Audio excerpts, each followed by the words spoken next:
من يهده الله فلا مضل له ومن يضلله فلا هادي له وأشهد أن لا إله إلا الله وحده لا شريك له وأشهد أن سيدنا ومولانا وحبيبنا وشفيعنا محمدا عبده ورسوله أرسله إلى الناس كافة بشيرا ونذيرا وداعيا إلى الله بإذنه وسراجا منيرا صلى الله تعالى عليه وعلى آله وصحبه وبارك وسلم تسليما كثيرا كثيرا وبعد فأعوذ بالله من الشيطان الرجيم وأنزلنا إليك الذكر لتبين للناس ما نزل إليهم ولعلهم يتفكرون وقال النبي صلى الله تعالى عليه وسلم عليكم بسنتي وسنة الخلفاء الراشدين المهديين تمسكوا بها وعضوا عليها بالنواجذ.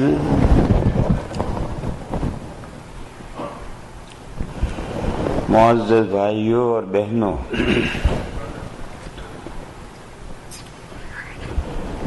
آج کوئی تقریر نہیں کرنی، ایک مسئلہ سمجھانا ہے۔ وہ مسئلہ آپ حضرات کو اوپن مائنڈ سننا ہے اور سمجھنا ہے، اور آپ کا کوئی سوال ہو تو پیش کرنا ہے۔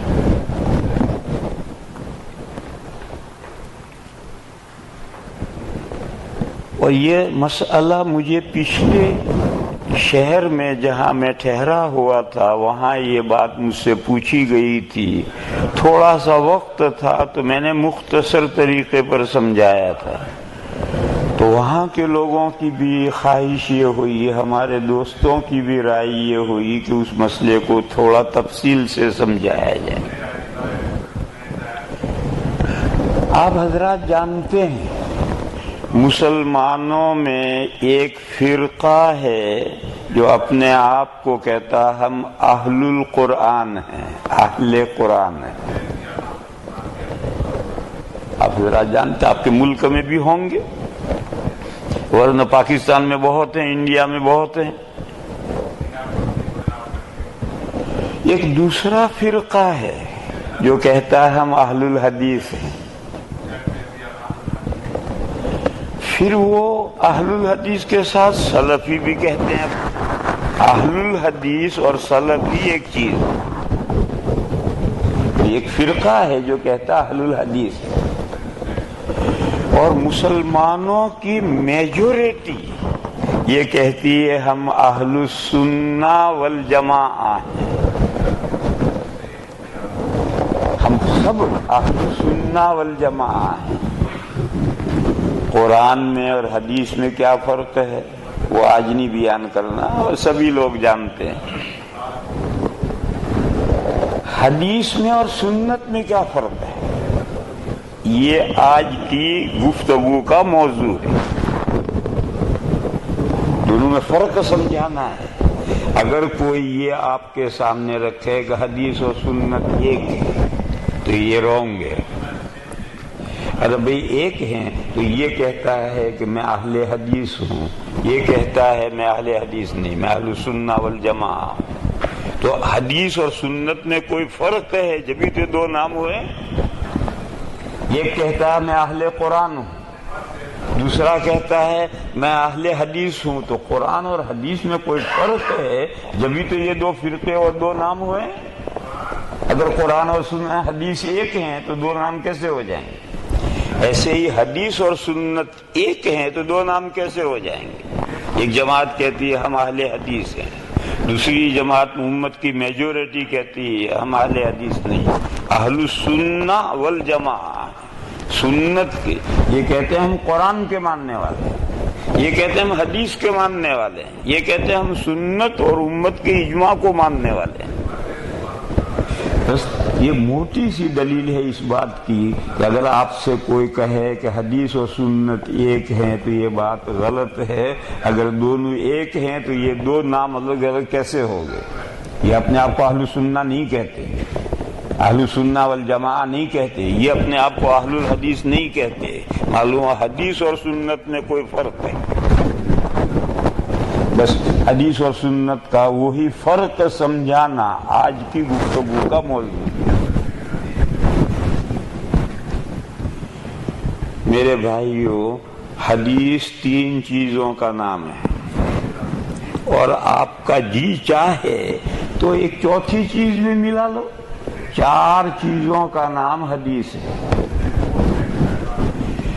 نبی پاک صلی اللہ تعالی علیہ وسلم نے اپنی حیات مبارکہ میں جو کچھ فرمایا سب حدیث ہے۔ نبی پاک صلی اللہ تعالی علیہ وسلم نے اپنی پوری زندگی میں جو کچھ کیا سب حدیث ہے۔ کسی مسلمان نے نبی پاک صلی اللہ تعالی علیہ وسلم کے سامنے کوئی کام کیا، نبی پاک صلی اللہ تعالی علیہ وسلم نے اسے برقرار رکھا، ریجیکٹ نہیں کیا، یہ بھی حدیث۔ حضور کے قول کی مثالیں تو آپ جانتے ہیں، حضور کے فعل کی مثالیں تو آپ جانتے ہیں، اور حضور کے سامنے مسلمان نے کوئی کام کیا اور حضور نے اسے برقرار رکھا تو یہ بھی حدیث ہے۔ نبی پاک صلی اللہ تعالی علیہ وسلم مکے میں پیدا ہوئے، وہیں نبوت ملی، وہیں 13 سال کام کیا۔ آپ میں بہت سے حج کو گئے ہوں گے، مکہ کے چاروں طرف پہاڑ ہی پہاڑ ہیں، نہ کوئی درخت ہے نہ کوئی باغ ہے، لیکن جب 13 سال کے بعد نبی پاک صلی اللہ تعالی علیہ وسلم ہجرت کر کے مدینہ میں آئے تو مدینہ میں کھجوروں کے باغات تھے اور انگوروں کے باغات تھے اور گیہوں وغیرہ کی کھیتی بھی ہوتی تھی۔ تو مدینہ کے لوگ کھجوروں کے پھلوں کی بدھنی بے کرتے تھے۔ یہ بدھنی اردو کا لفظ ہے اور اس کا سمجھنا ذرا مشکل سا ہے۔ ابھی کھجوروں میں پھل نہیں آیا۔ ایک تاجر نے باغ والے سے سودا کیا، 100 من کھجوریں، بول بھاؤ، یہ بھاؤ طے ہوا، اس نے ابھی کیش پیسے دے دیے اور 4 مہینے کے بعد باغ والا کھجوریں دے گا۔ اب پھول آئیں گے، پھل آئیں گے، کھجوریں 3 مہینے میں پک کر تیار ہو جائے گی، 4 مہینے پر وہ جو کھجوریں بیچی ہیں وہ کھجوریں باغ والا تاجر کو دے دے گا۔ اس کو عربی میں کہتے بے سلم، اردو میں کہتے ہیں بے بدھنی، اور انگریزی میں تو کوئی لفظ ہوگا ہی نہیں اس کے لیے۔ یہ بے کا رواج تھا مدینہ میں، یہ بے کا رواج تھا۔ یہ شریعت کے اصول سے یہ بے جائز نہیں۔ بے کے جائز ہونے کے لیے ضروری ہے کہ مبی موجود ہو، بائع کی ملکیت میں ہو اور بائع اس پر قبضہ دینے کی پوزیشن میں ہو، تب بے ہوتی ہے۔ اور بے سلم میں ابھی درخت پر پھل ہی نہیں آیا، ابھی سے سودا ہو گیا۔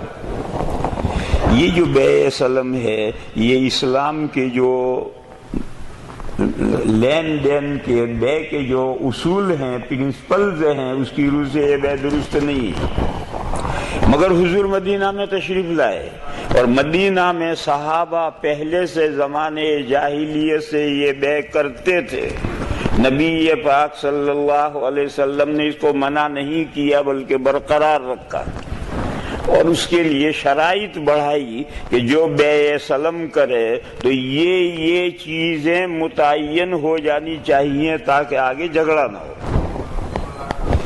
یہ مثال ہے کہ مسلمانوں نے حضور کے سامنے، مدینہ کے مسلمانوں نے حضور کے سامنے ایک کام کیا، حضور نے اسے برقرار رکھا کہ یہ بیع سلم درست ہے، بس یہ حدیث ہو۔ تو اب حدیث تین چیزیں ہوئی: قول رسول، فعل رسول اور تقریر رسول۔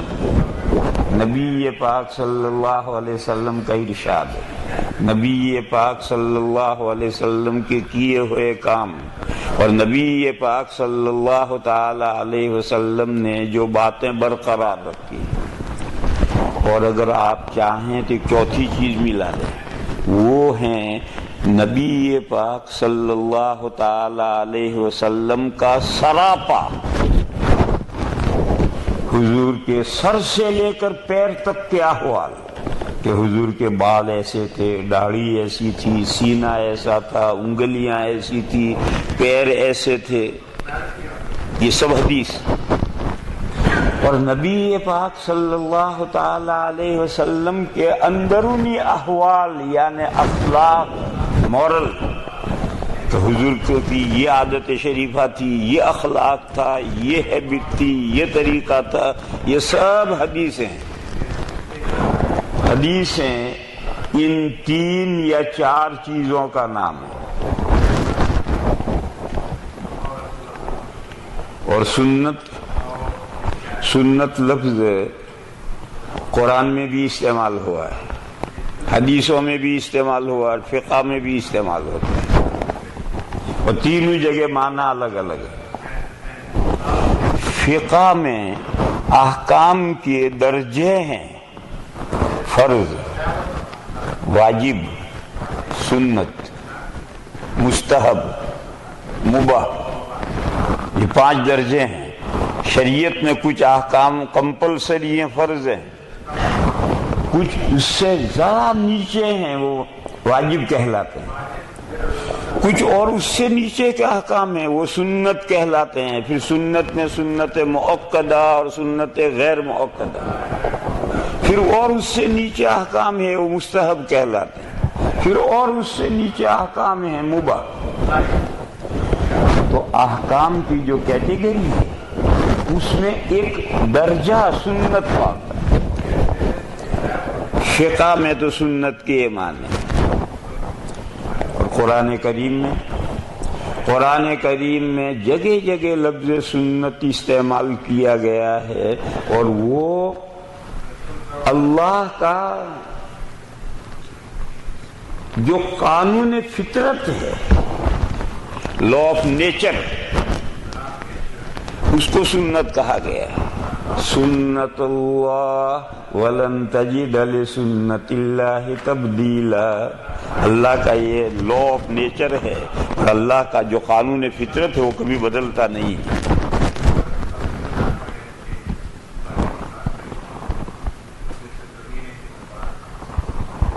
نیکی کرنے والا کامیاب رہے گا، فی الحال اس کی کامیابی نظر نہ آئے تو دیر سویر کامیابی اس کے لیے مقدر ہے۔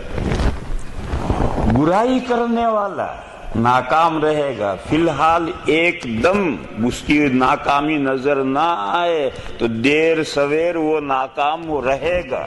یہ قانون قدرت ہے، فطرت کا قانون ہے، لا آف نیچر ہے، اور اللہ کا جو قانون قدرت ہے وہ بدلتا نہیں ہے، ہمیشہ کام کرتا ہے۔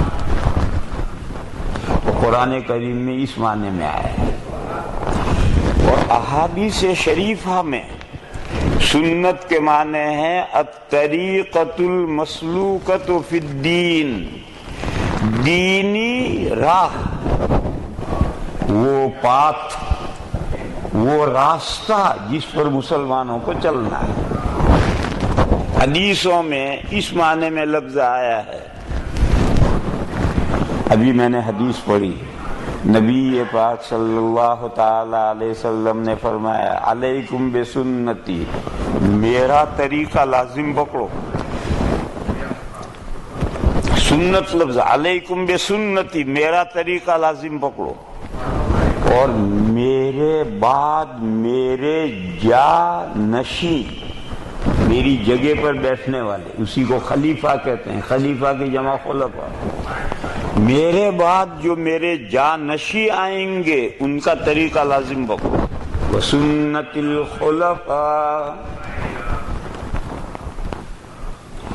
دیکھو حضور کا طریقہ لازم پکڑنا ہے، اس کی کوئی دلیل بیان کرنے کی ضرورت نہیں کہ حضور تو اللہ کے رسول ہیں. جو کچھ حضور پیش کر رہے ہیں اللہ کی طرف سے پیش کر رہے ہیں، اپنی طرف سے کوئی بات نہیں پیش کر رہے. اور اللہ ہمارے خالق و مالک ہیں، بس ان کی بات پر ہم بندے ہیں اللہ کے، تو ان کی بات کو ماننا ضروری ہے. اور حضور کی کوئی بات حضور کی نہیں.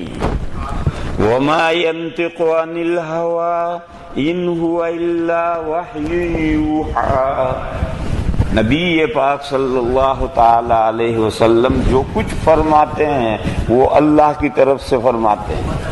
بس اس کی کوئی دلیل نہیں بیان کرنی کہ حضور کی سنت اور حضور کا طریقہ کیوں لازم پکڑو، اس کی کوئی دلیل نہیں بیان کرنی. لیکن حضور کے بعد حضور کے جو جانشین آئیں گے اور جو بالکل حضور کے طریقے پر حکومت چلائیں گے، بال برابر اس سے نہیں ہٹیں گے، یہ تو اللہ کے نبی نہیں ہیں، یہ تو اللہ کے رسول نہیں ہیں. خلفائے راشدین تو ہمارے جیسے انسان ہیں، مقام و مرتبہ ان کا بلند ہے، مگر ہیں تو وہ انسان، نبی اور رسول تو ہیں نہیں، ان کے پاس کوئی وحی تو آتی نہیں، وہ اللہ کی طرف سے تو نہیں کہتے. پھر ان کا طریقہ ہم کیوں مضبوط پکڑیں، ان کا طریقہ ہم لازم کیوں پکڑیں؟ تو اس کی دلیل بیان کرنی پڑے گی.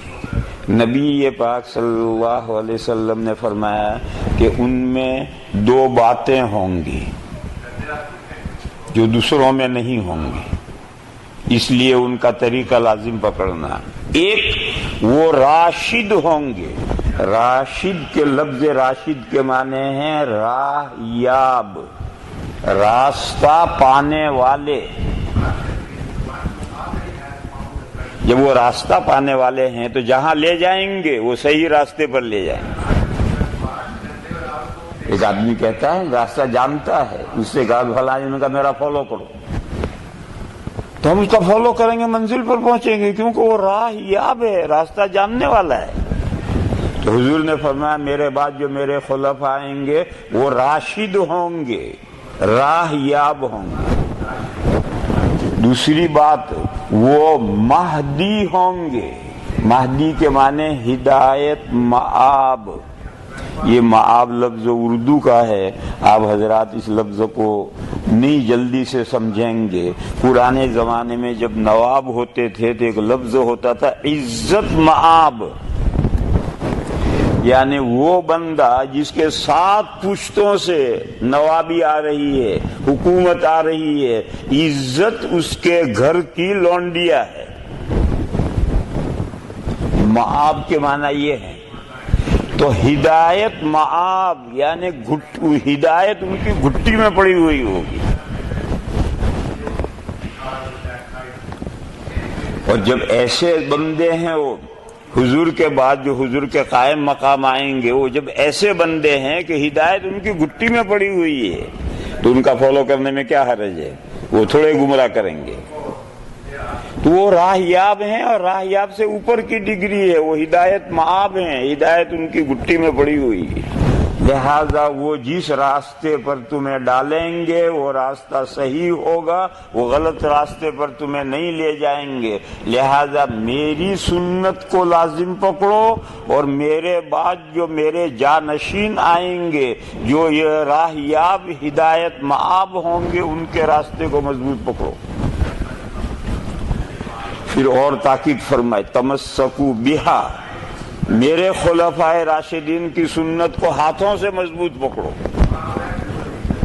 آپ عربی جانتے ہوتے تو یہ فرق سمجھتے کہ بیہما نہیں ہے، تسنیہ نہیں ہے، کہ میری سنت اور میرے خلفاء کی سنت دونوں کو مضبوط پکڑو، نہیں، بیہا میرے خلفاء کی سنت مضبوط پکڑو، کیونکہ حضور کی سنت کو مضبوط پکڑنا یہ تو ہر مسلمان کے دماغ میں آسانی سے سمجھ میں آ جاتا ہے، لیکن یہ مسئلہ سمجھ میں نہیں آئے گا، اس لیے تاکید کی کہ میرے خلفاء کی سنت کو مضبوط پکڑو ہاتھوں سے، پھر فرمایا صرف ہاتھوں سے نہیں، دانتوں سے مضبوط پکڑو، وَعَضُّوا عَلَيْهَا بِالنَّوَاجِذِ، دانتوں سے مضبوط پکڑو۔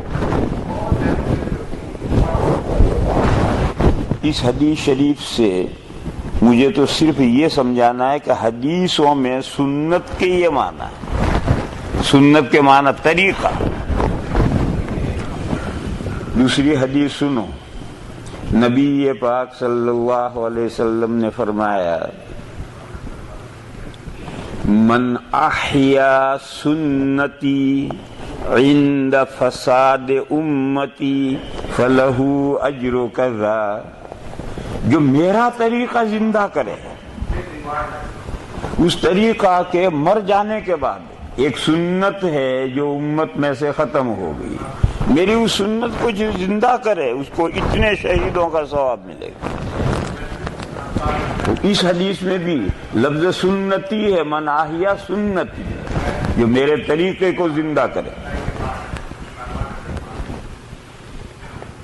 ایک تیسری حدیث ہے، نبی پاک صلی اللہ علیہ وسلم نے فرمایا ترکت فیکم امرین لن تضلوا ما تمسکتم بہما، کتاب اللہ و سنتی، میں تمہارے درمیان میں دو چیزیں چھوڑ کر جا رہا ہوں، جب تک وہ دو چیزیں تم پکڑے رہو گے گمراہ نہیں ہوگے، ایک اللہ کی کتاب اور ایک میرا طریقہ۔ ترکت فیکم امرین لن تضلوا ما تمسکتم بہما، کتاب اللہ و سنتی۔ یہ اتنی ساری میں نے حدیث بیان کی اس لفظ سنت کے معنی سمجھنے کے لیے، کیوں سنت کے ایک معنی فقہ میں ہے وہ اور معنی ہے، سنت کے ایک معنی قرآن کریم میں ہے وہ اور معنی ہے، سنت کے ایک معنی حدیثوں میں ہے، وہ میں سمجھا رہا ہوں کہ وہ ہیں دینی راہ، دینی طریقہ، وہ پاتھ جس پاتھ پر مسلمانوں کو امت کو چلنا ہے، اس کا نام ہے سنت۔ اب فرق سمجھو، حدیث اور سنت میں فرق سمجھو۔ تین قسم کی حدیثیں ہیں، سنت نہیں ہے۔ ایک وہ حدیث ہیں جو پہلے دور میں تھیں، بعد میں ان کا حکم منسوخ ہو گیا، ختم ہو گیا، بعد میں شریعت میں نیا حکم آ گیا، تو یہ جو بعد میں حکم آیا یہ سنت ہے، اس پر عمل کرنا امت کو، اور وہ جو پہلا حکم ہے اس پر امت کو عمل نہیں کرنا۔ وہ ایک دور میں تھی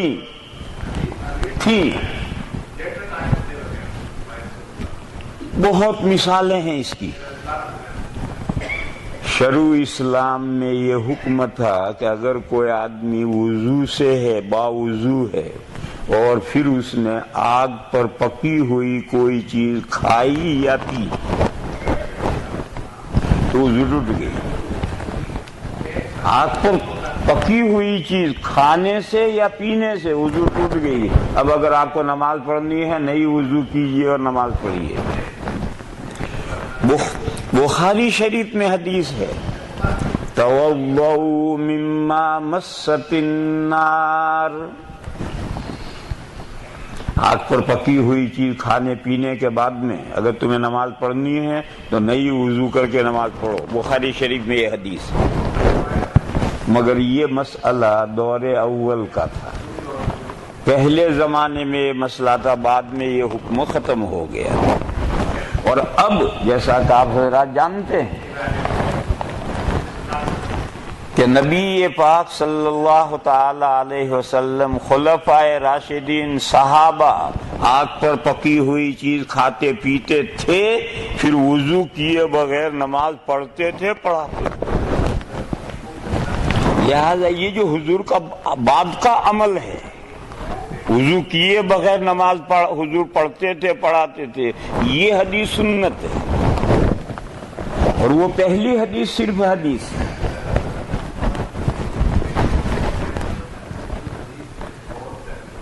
تو تمام وہ حدیثیں، ایسی بہت حدیثیں، تمام وہ حدیثیں جو اسلام کے دور اول کے احکام تھے اور بعد میں وہ احکام بدل کر دوسرے احکام آ گئے، تو پہلے احکام صرف حدیثیں ہیں اور دوسرے احکام حدیثیں بھی ہیں اور سنت بھی ہیں۔ وہی طریقہ ہے جس پر مسلمانوں کو چلنا ہے۔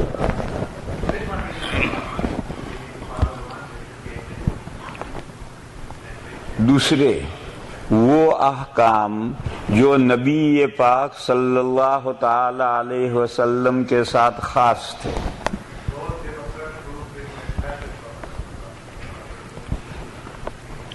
وہ حضور ہی کے لیے ہیں، امت کے لیے وہ احکام نہیں۔ جیسے جب جہاد اسلامی اور ہوتی تھی تو مال غنیمت میں نبی پاک صلی اللہ تعالی علیہ وسلم کے 3 حصے ہوتے تھے۔ ایک مجاہد ہونے کی حیثیت سے مال غنیمت میں حصہ ہوتا تھا، ایک اللہ کا رسول ہونے کی حیثیت سے ایک حصہ ہوتا تھا جسے صفی کہتے تھے، اور ایک گورنمنٹ کے سربراہ ہونے کی حیثیت سے ایک حصہ ہوتا تھا۔ آج اگر کوئی اسلامی جہاد ہے اور اس میں مال غنیمت آئے گا تو جو ملک کا سربراہ ہے اگر وہ جہاد میں شریک ہے تو اس کو اس کا حصہ ملے، لیکن حضور کا جو حصہ رسول اللہ ہونے کی حیثیت سے تھا وہ حصہ اس امیر المومنین کو نہیں ملے، کیونکہ وہ حضور کا اللہ کا رسول ہونے کی حیثیت سے حصہ تھا۔ وہ تو بات حضور کے ساتھ خاص تھی، دوسرے کسی کے لیے وہ حکم نہیں ہے۔ اور تیسرا، امیر المومنین ہونے کی حیثیت سے جو حصہ تھا اس میں اختلاف ہوا۔ امام شافعی علیہ الرحمہ فرماتے ہیں وہ حصہ آج بھی امیر المومنین کو ملے گا چاہے وہ جہاد میں شریک نہ ہو۔ حنفیہ کہتے ہیں کہ نہیں، وہ حصہ بھی حضور کے ساتھ خاص تھا، وہ امیر المومنین کو نہیں ملے گا۔ اس مثال میں مجھے تو یہ سمجھانا ہے کہ حضور کو اللہ کا رسول ہونے کی حیثیت سے جو حصہ ملتا تھا وہ حضور کے ساتھ خاص تھا اور حضور نے لیا ہے، اور وہ حضور کے ساتھ خاص تھا، پس وہ جب حضور نے لیا ہے تو وہ حدیث ہو گئی، لیکن وہ سنت نہیں ہے۔ آج کے امیر المومنین کو وہ حصہ نہیں ملے گا۔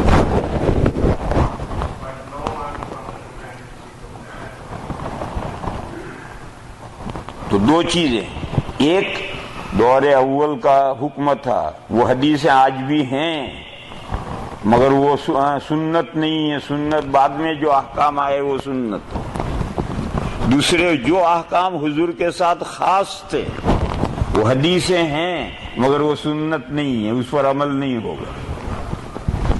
اور تیسرے، ہر وہ کام، اس کو غور سے سنو، تیسرے ہر وہ کام جو نبی پاک صلی اللہ علیہ وسلم نے کسی ریزن سے کیا ہے، کسی وجہ سے کیا ہے، وہ حدیثیں ہیں، سنت نہیں۔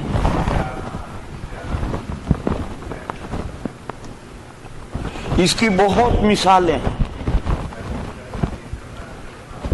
نبی پاک صلی اللہ علیہ وسلم نے پوری زندگی میں ایک مرتبہ ایک گاؤں کے باہر گوبر ڈالنے کی کوڑی تھی، وہاں حضور نے کھڑے ہو کر پیشاب فرمایا، زندگی میں ایک مرتبہ۔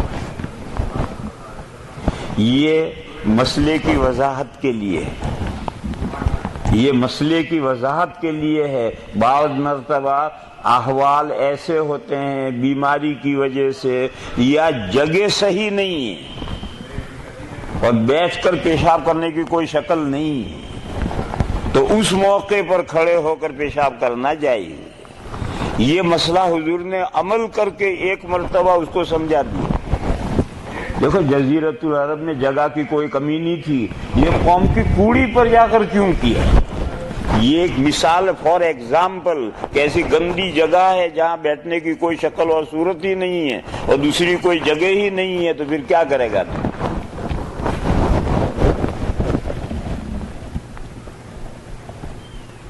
یا دوسری مثال لو، ایک مرتبہ نبی پاک صلی اللہ تعالی علیہ وسلم اپنی نواسی یعنی بیٹی کی بیٹی حضرت امامہ، چھوٹی سی بچی ہیں، اسے حضور گود میں اٹھا کر تشریف لائے اور پوری نماز اس بچی کو گود میں اٹھائے اٹھائے نماز پڑھائے۔ جب رکوع میں جاتے تھے تو بچی کو نیچے بٹھا دیتے تھے، جب رکوع سجدے سے فارغ ہو کر اگلی رکعت میں کھڑے ہوتے تھے تو پھر بچی کو اٹھا کر گود میں لے لیتے اور پوری نماز بچی کو اٹھائے اٹھائے پڑھائی۔ یہ جو حضور نے زندگی میں ایک مرتبہ عمل کیا ہے، یہ مسئلے کی وضاحت کے لیے کیا ہے۔ کبھی آدمی ایسی جگہ ہوتا ہے کہ اگر بچے کو نیچے بٹھا کر نماز پڑھیں گے تو درندوں کا خطرہ ہے، درندہ اٹھا جائے گا، یا اچکوں کا خطرہ ہے، کوئی اچکا اٹھا جائے گا، یا گھر میں ماں اکیلی ہے، بچہ ہے اور بچہ کسی وجہ سے ڈر گیا ہے، بدک گیا ہے، وہ ماں سے چمٹا رہتا ہے، الگ کرتے ہیں تو روتا ہے، چلاتا ہے، اور گھر میں کوئی نہیں ہے تو ماں کیا کرے گی؟ نماز قضا کرے گی؟ نہیں، نماز قضا نہیں کرے گی، بچے کو اٹھا کر نماز پڑھے گی۔ بس شرط اتنا ہے کہ بچے کے جسم کپڑے ناپاک نہیں ہونے چاہیے، اس کے بدن پر ناپاکی نہیں ہونی چاہیے۔ آج کل ایک مصیبت آئی ہے، وہ بچوں کو باندھتے ہیں، کیا ویلفیئر باندھتے ہیں، ڈائپر، یہ گندگی کی پوٹ ہے۔ صبح باندھ دیں گے شام تک کھولیں گے نہیں، اور شام کو باندھ دیں گے صبح تک نہیں کھولیں گے، گندگی کی پوٹ ہے۔ اور بیچ میں رک کر مسئلہ سمجھو، حدیث شریف میں ہے ان هذه الحشوش محتضرۃ، یہ جو بیت الخلا ہیں یہ شیاطین کے اڈے ہیں، یہاں شیاطین کا جمگٹا رہتا ہے ان بیت الخلا میں، ان کو گندگی سے مناسبت ہے۔ بس اگر آپ کا بیت الخلا گندا ہے تو وہاں شیاطین ہوں گے، اور پھر آپ بیت الخلا میں جائیں گے دعا پڑھے بغیر تو وہ شیطان آپ کو پریشان کرے۔ آپ کے گھر میں نالی گندی ہے، یہاں تو نالیاں ہوتی نہیں، ہمارے انڈیا میں آؤ گھر کے اندر نالی گندی ہے، ہفتہ 10 دن تک کوئی صاف نہیں کرتا، یہاں فرشتے بیٹھیں گے اس نالی پر شیاطین جمے رہیں گے۔ ماں کی گود میں رات بھر بچہ سویا ہے اور اس کا ڈائپر باندھ رکھا ہے، اس میں گندگی بھری ہوئی ہے، تو اب وہاں اس چارپائی پر فرشتے آئیں گے، جنات وہاں آ کر ڈیرا ڈالیں گے پوری رات۔ اس کا نتیجہ ہے کہ مسلمانوں کے اکثر گھروں میں بھوت پریت گھس گئے۔ اس سے پوچھو اس کو پریشانی ہے، اس کو پوچھو اس سے پریشانی ہے، ہر مرد اور عورت، اکثر مرد اور عورتیں پریشان۔ کیوں پریشان؟ ہم نے شیاطین کے اڈے بنا رکھے ہیں گھروں کے اندر، تو شیاطین نہیں آئیں گے تو اور کون فرشتے تھوڑے آئیں گے۔ یہ حدیث تو آپ نے سنی ہے کہ مرد یا عورت پوری رات جنابت کی حالت میں پڑی رہے تو وہاں رحمت کے فرشتے نہیں آتے، تو رحمت کے فرشتے نہیں آئیں تو شیاطین آئیں گے، اور شیاطین آئیں گے تو آصف اور اوپرا اور کھوپرا نہیں ہوگا، اوپرا بھی ہو جائے گا، کھوپرا بھی ہو جائے گا۔ یہ جو ہم مسلمانوں کو جنات کا، آصف کا بہت شکوہ شکایت ہے، اس کے اسباب یہ ہیں۔ اگر آپ گھر کو پاک صاف رکھتے ہیں، جہاں بچے نے پیشاب کیا فوراً دھو کر صفائی کر دیں، فوراً استنجا کیا فوراً صفائی کر دیں، تو کیا شیاطین جنات نہیں آئیں گے؟ لیکن ہمارے یہاں تو صورتحال یہ ہو رہی ہے کہ شہروں میں گھروں میں قالین آ گئے، قالین آ گئے تو ڈائپر باندھ دیا، اور ڈائپر کو چلو تو وقفے سے دیکھیں، اور پیشاب کرتے ہی استنجا کرتے ہی کھول کر صاف کریں، نہیں کرتے، اور شام کو بھی کھول کر ڈائپر کو ایک طرف ڈال دیں گے گندا، اسے بھی پتہ نہیں 24 گھنٹے میں ایک مرتبہ دھوئیں گے۔ تو چلو وہ ڈائپر کھول کر فوراً دھو دیا، نہیں فوراً نہیں دھوتی، وہیں باتھ روم میں ایک طرف ڈال دیا، وہ بھی 12 گھنٹے کے بعد دھوئیں۔ یہ وہ اسباب ہیں جن اسباب کی وجہ سے ہمارے گھروں کے اندر شیاطین نے ڈیرے ڈال رکھے ہیں، اور طرح طرح کی بیماریاں اور اوپرا ہوتا ہے، اور دنیا بھر کی اثرات، شیاطین جنات کے اثرات ہو جاتے ہیں، اس کے یہ اسباب ہیں۔ تو میں یہ کہہ رہا تھا کہ بچے کے کپڑے ناپاک نہیں ہونے چاہیے، بچے کے جسم پر ڈائپر باندھا ہوا اس کے اندر نجاست ہے، اور اس بچے کو اٹھا کر ماں نماز پڑھے گی، نماز نہیں ہوگی۔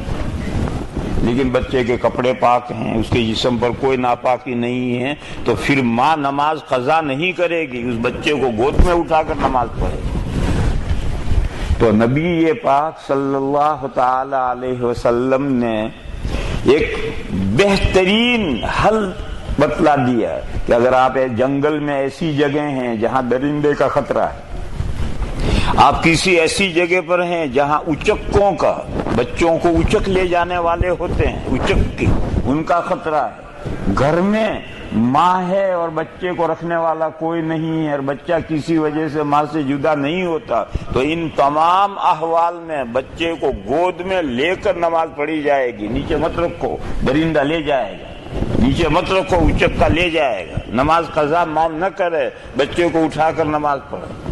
بس شرط اتنی ہے کہ بچے کے کپڑے ناپاک نہ ہو، بچے کے بدن پر ناپاکی نہ ہو، نماز پڑھ سکتے ہیں۔ یہ خاص ریزن سے ایک مسئلے کی وضاحت کے لیے حضور نے یہ عمل کیا، سنت نہیں۔ دلیل دیکھو، ایک کسوٹی نہ دوں آپ کو، ایک معیار دوں، وہ کام جو حضور نے کیا ہے، جب حضور دنیا سے پردہ فرما کر چلے گئے تو صحابہ کا دور 100 سال کا دور ہے۔ حضور کی وفات کب ہوئی؟ 10 ہجری میں، اور آخری صحابی کی وفات کب ہوئی؟ 110 ہجری میں۔ تو حضور کے بعد صحابہ کا دور 100 سال کا دور ہے۔ صحابہ کے دور کا جائزہ لو، حضور نے جو ارشاد فرمایا ہے، حضور نے جو کام کیا ہے، صحابہ نے کیا یا نہیں کیا؟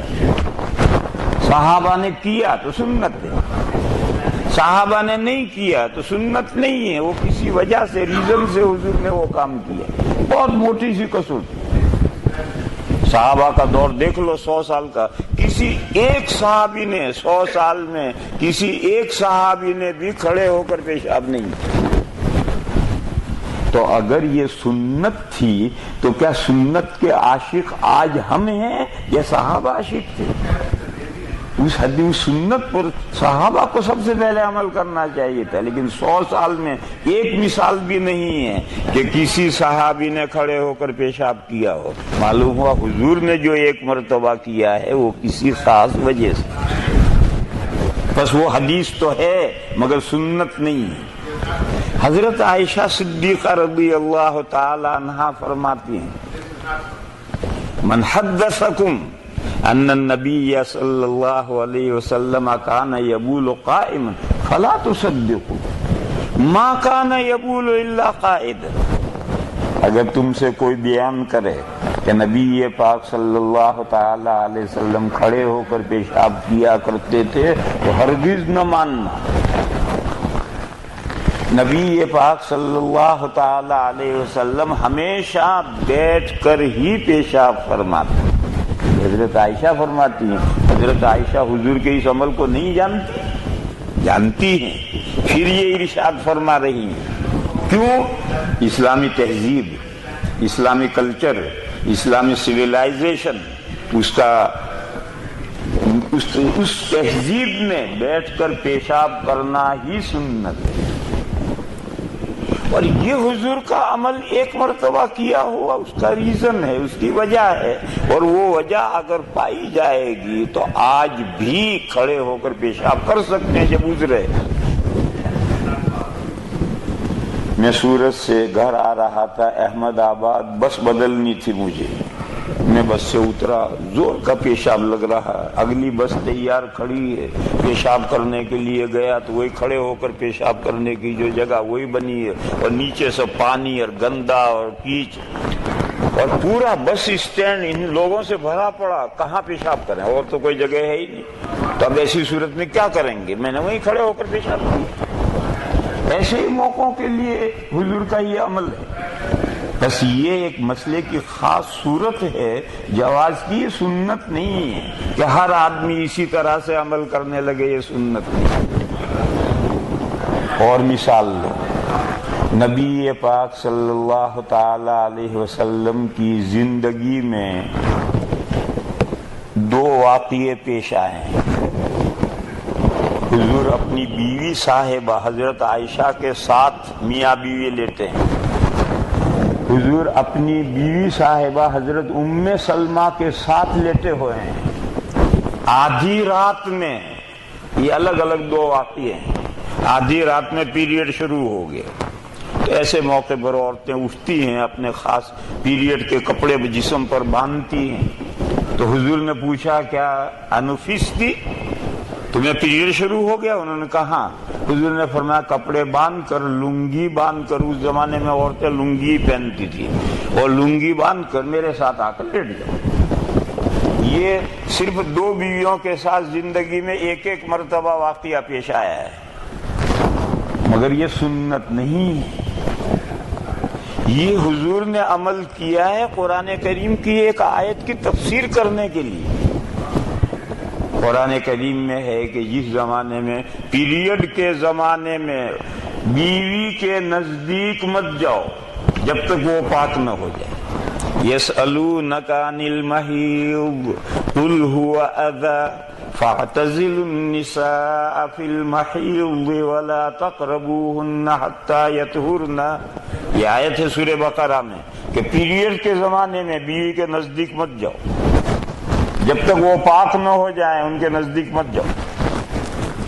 نزدیک مت جاؤ کا کیا مطلب؟ یہ یہود جوش، ان کے یہاں طریقہ یہ ہے کہ پیریڈ کے زمانے میں عورت کو گھر میں الگ کمرہ دے دیتے ہیں، اس کے ہاتھ کا پکا ہوا بھی نہیں کھاتے۔ جوش کے یہ طریقہ آج نہیں، وہ پیریڈ کے زمانے میں الگ کمرہ دے دیں گے، اس کے ہاتھ کا پکا ہوا بھی نہیں کھائیں گے، اس کے کمرے میں جائیں گے بھی نہیں۔ اور ہمارے ہندوستان کے ہندوؤں کا کیا طریقہ ہے کہ وہ پیریڈ کے زمانے میں صحبت بھی کرتے ہیں۔ تو اب یہ کلچر یہ ہے، ایک کلچر یہ ہے، اسلام نے کہا ان کے نزدیک مت جاؤ جب تک پاک نہ ہو جائیں۔ تو کیا اس آیت کی تفسیر؟ حضور نے اپنے عمل سے یہ تفسیر کی کہ پیریڈ کے زمانے میں ناف اور گھٹنے کے درمیان کے حصے سے کپڑے کی آڑ کے بغیر ہاتھ لگانا بھی جائز ہے۔ کپڑے کے اوپر سے کوئی ہاتھ لگائے ٹھیک ہے، لیکن ناف اور گھٹنے کے درمیان کا جو جسم ہے اس میں کپڑے کی آڑ کے بغیر ہاتھ لگانا بھی جائز نہیں۔ ہاں البتہ اگر وہ لیٹے ساتھ میں تو یہ جائز ہے، اور یہ اتنا نزدیک جانا جائز ہے۔ یہ قرآن کی آیت کی وضاحت کے لیے حضور نے زندگی میں 2 مرتبہ یہ عمل کیا ہے، ورنہ حضور کی فیملی لائف کیا تھی؟ ابو داؤد شریف میں حدیث ہے، حضرت عائشہ صدیقہ فرماتی ہیں کہ جب ہمیں پیریڈ آتا تھا تو نزلنا عن السریر علی المثال، ہم حضور کی چارپائی پر سے نیچے اتر جاتے تھے، حضور کے ساتھ نہیں لیٹتے تھے، اور نیچے چٹائی بچھا کر ہم نیچے لیٹتے تھے۔ یہ حضور کی فیملی لائف ہے، کیونکہ یہ اس زمانے میں اگر میاں بیوی ساتھ لیٹیں گے تو گناہ کا بہت زیادہ یہ احتمال ہے، گناہ میں مبتلا ہونے کا احتمال ہے، خاص طور پر جبکہ میاں بیوی جوان ہوں، اور خاص طور پر جبکہ ڈبل بیڈ پر لیٹے ہوں۔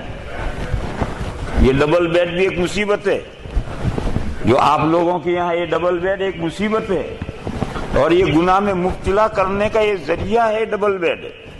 ارے بیڈ دونوں کے الگ الگ ہونے چاہیے۔ پیریڈ کے زمانے میں شوہر یہاں لیٹا ہے، بیوی وہاں لیٹی ہے، یہ شوہر چارپائی پہ لیٹا ہے، بیوی نیچے چٹائی میں لیٹی ہے. حضور کی حضرت عائشہ جو حضور کی محبوبہ تھیں ان کا وہ کہتی ہیں، ابو داؤد میں روایت ہے کہ ہم حضور کی چارپائی پر نہیں لیٹتے تھے، نیچے اتر کے چٹائی پر لیٹتے.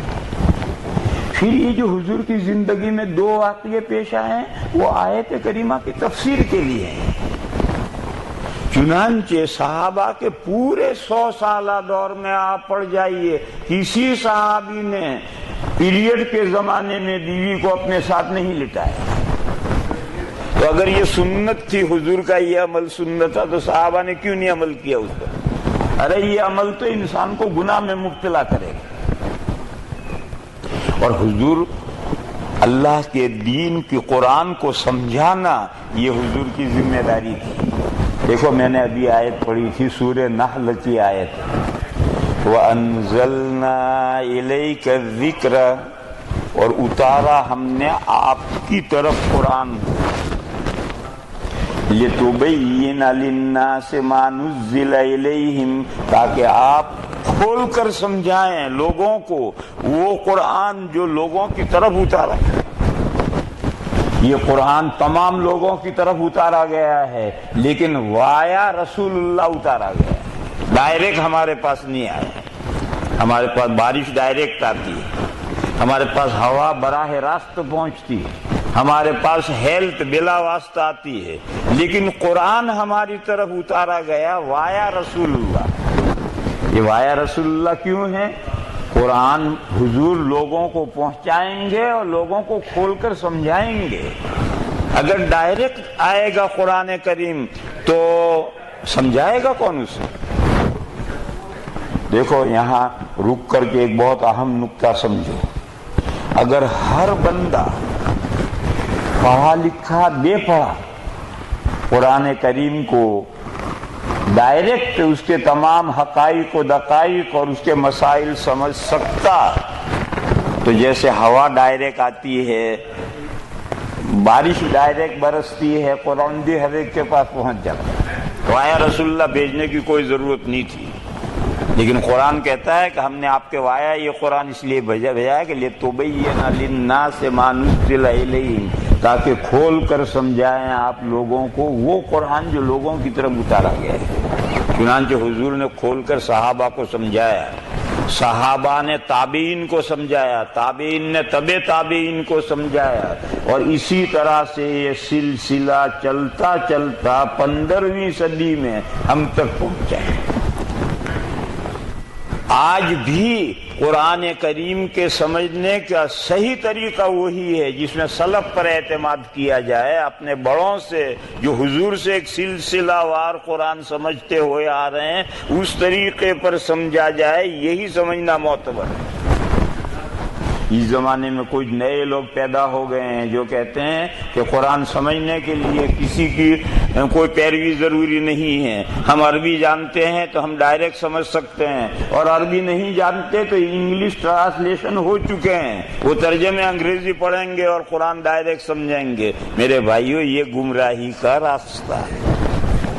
اگر اس طریقے سے بات بنتی تو وایا رسول اللہ قرآن بھیجنے کی ضرورت نہیں تھی، صحابہ کو حضور سے قرآن سیکھنے کی ضرورت نہیں تھی، تابعین کو صحابہ سے قرآن سیکھنے کی ضرورت نہیں تھی.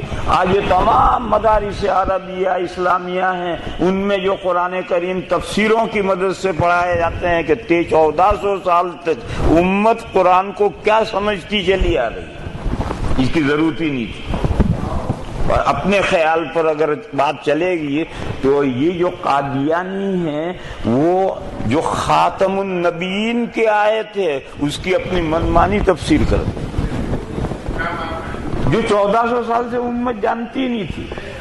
وہ بھی حضور کو خاتم النبیین مانتے ہیں، مگر وہ کیا کہتے ہیں کہ حضور سے پہلے کے جو نبی تھے وہ ان کا سلسلہ پورا ہو گیا اور حضور آخری نبی ہوئے، اور حضور کے بعد امتی نبی کا نیا سلسلہ شروع ہوا. لے امتی نبی، اب انہوں نے بھی آیت کا مطلب کچھ کا کچھ گھو کر کے ان کا مرزا غلام احمد نبی بن گیا کہ یہ امتی نبی ہے. اور وہ نبی جن کے حضور خاتم تھے وہ پہلے والے نبی تھے، وہ سلسلہ ختم ہو گیا، اور یہ حضور کی امت کے اندر سے نئے نبی پیدا ہو رہے، امتی نبی۔ تو میرے بھائیو، اگر اس طرح سے ہر آدمی کی عقل پر چھوڑ دیا جائے گا کہ وہ جو چاہے قرآن کو توڑ مروڑ کر کے جس طرح مطلب بیان کرے، تو پھر ہر گمراہ فرقے کا قرآن سے استدلال درست ہو جائے گا۔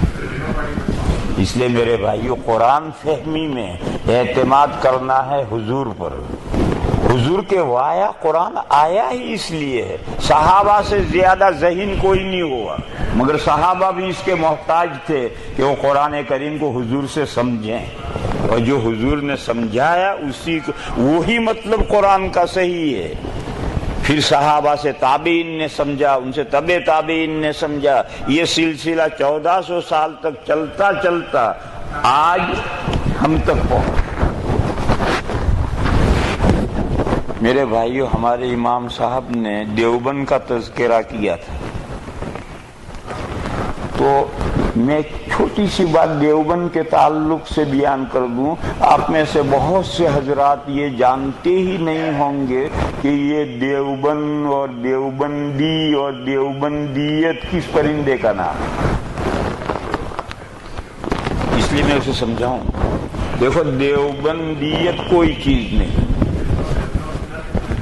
نہ وہ کوئی فرقہ ہے، نہ وہ کوئی جماعت ہے، نہ اس کا کوئی کانسٹیٹیوشن ہے، نہ اس کا کوئی دستور اساسی ہے۔ دیوبندیت دو چیزوں کا نام ہے، اور دنیا کے کسی ملک کا رہنے والا اگر اس میں دو چیزیں پائی جاتی ہیں وہ دیوبندی ہے، اور اگر وہ دیش کی دو چیزیں نہیں پائی جاتی تو دیوبندی نہیں ہے۔ ایک، قرآن و حدیث کے سمجھنے میں سلف پر اعتماد کرنا، مائی اوپینین نہیں، مائی اوپینین کوئی چیز نہیں۔ ایک چیز ہے، معمولی چیز نہیں، بہت بڑا فرق ڈال دے گی کہ قرآن کا اس آیت کا کیا مطلب ہے۔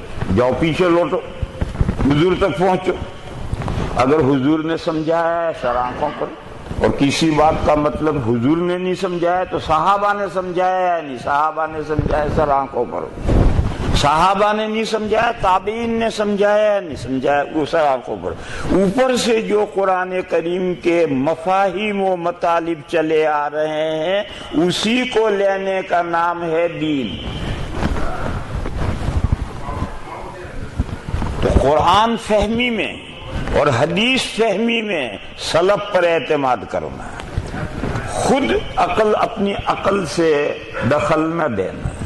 حدیث شریف میں ہے، من قال فی القرآن برائیہ فاصاب فقد اخطأ، جس نے قرآن میں اپنی رائے چلائی اور بائی چانس وہ مطلب صحیح بھی سمجھ گیا، حضور نے فرمایا پھر بھی اس نے غلط کیا۔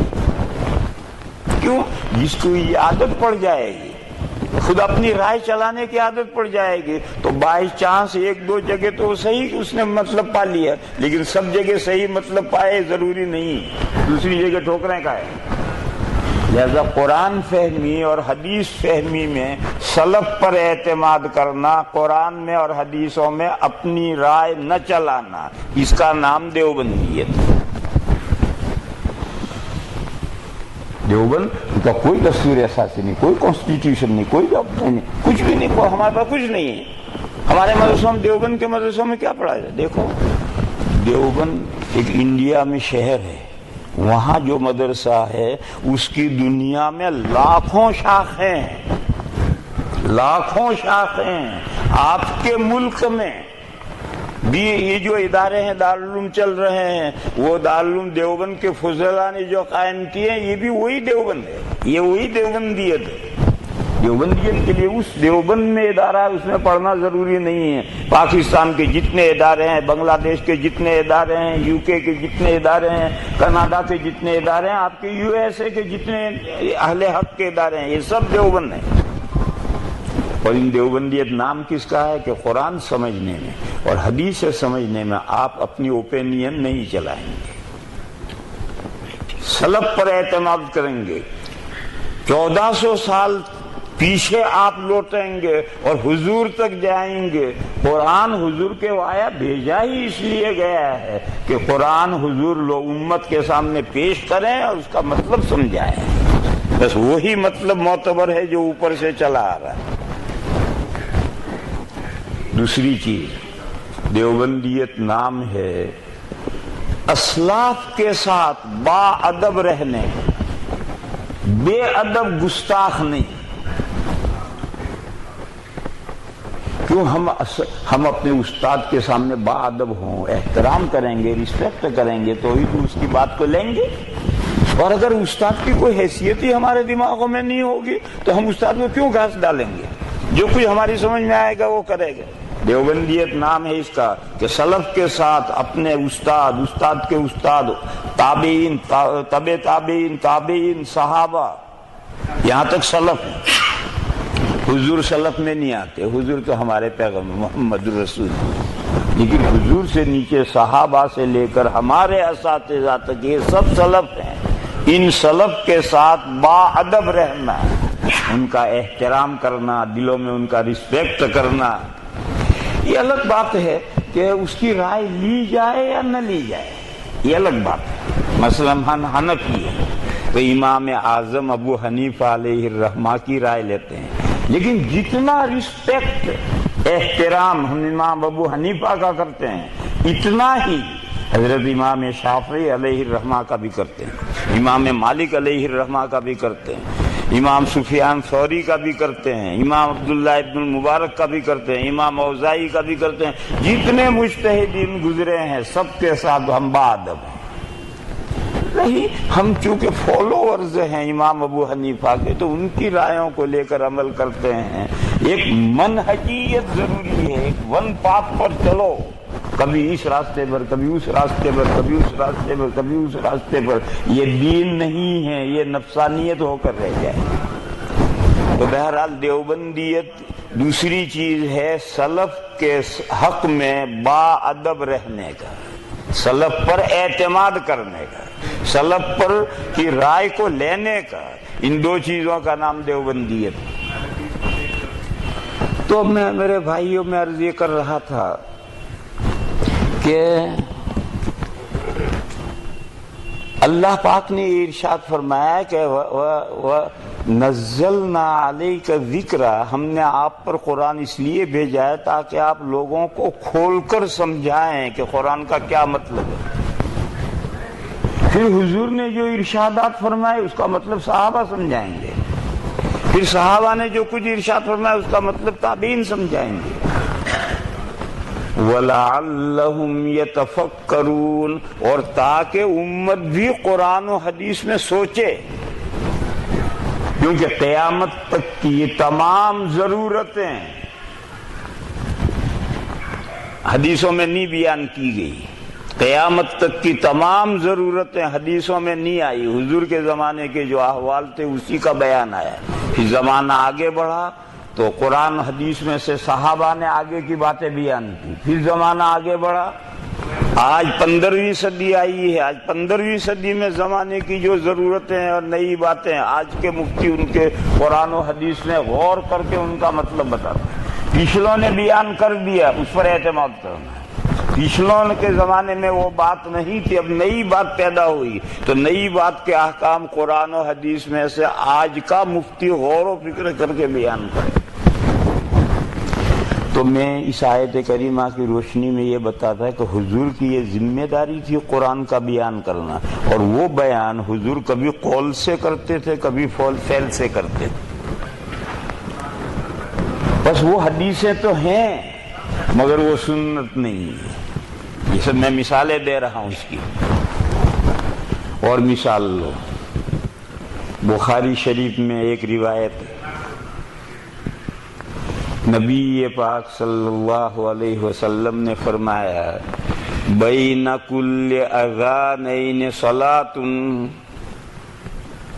اذان اور تکبیر کے درمیان میں کوئی نفل پڑھنا چاہے پڑھ۔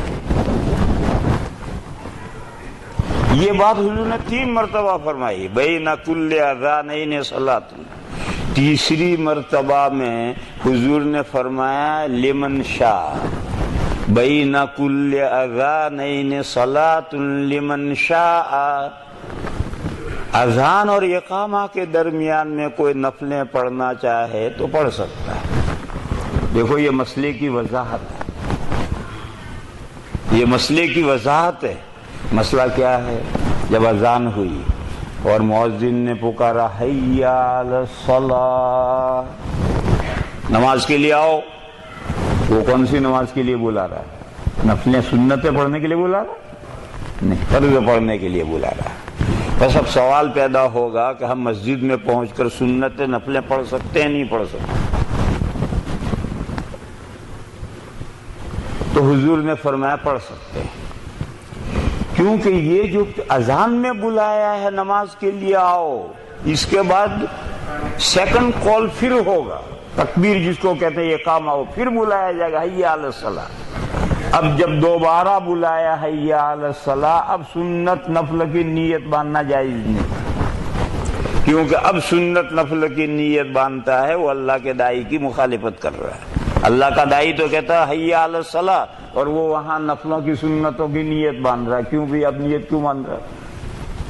لیکن پہلا جو قول ہے اس میں جو حی علی الصلاۃ کہا ہے وہ بھی فرض نماز ہی کے لیے بلایا ہے، مگر ابھی فوراً جماعت شروع نہیں ہوگی، اس لیے اگر کوئی مسجد میں پہنچ کر نفلوں میں سنتوں میں لگے تو جائز ہے۔ یہ مسئلہ حضور نے سمجھایا۔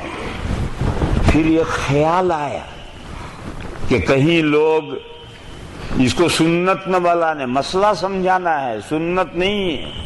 تو بخاری شریف کی حدیث ہے، حضور راوی کہتے ہیں کہ پہلی مرتبہ فرمایا بین کل اذانین صلاۃ، پھر فرمایا بین کل اذانین صلاۃ، پھر تیسری مرتبہ فرمایا بین کل اذانین صلاۃ لمن شاء، لمن شاء بڑھا دیا۔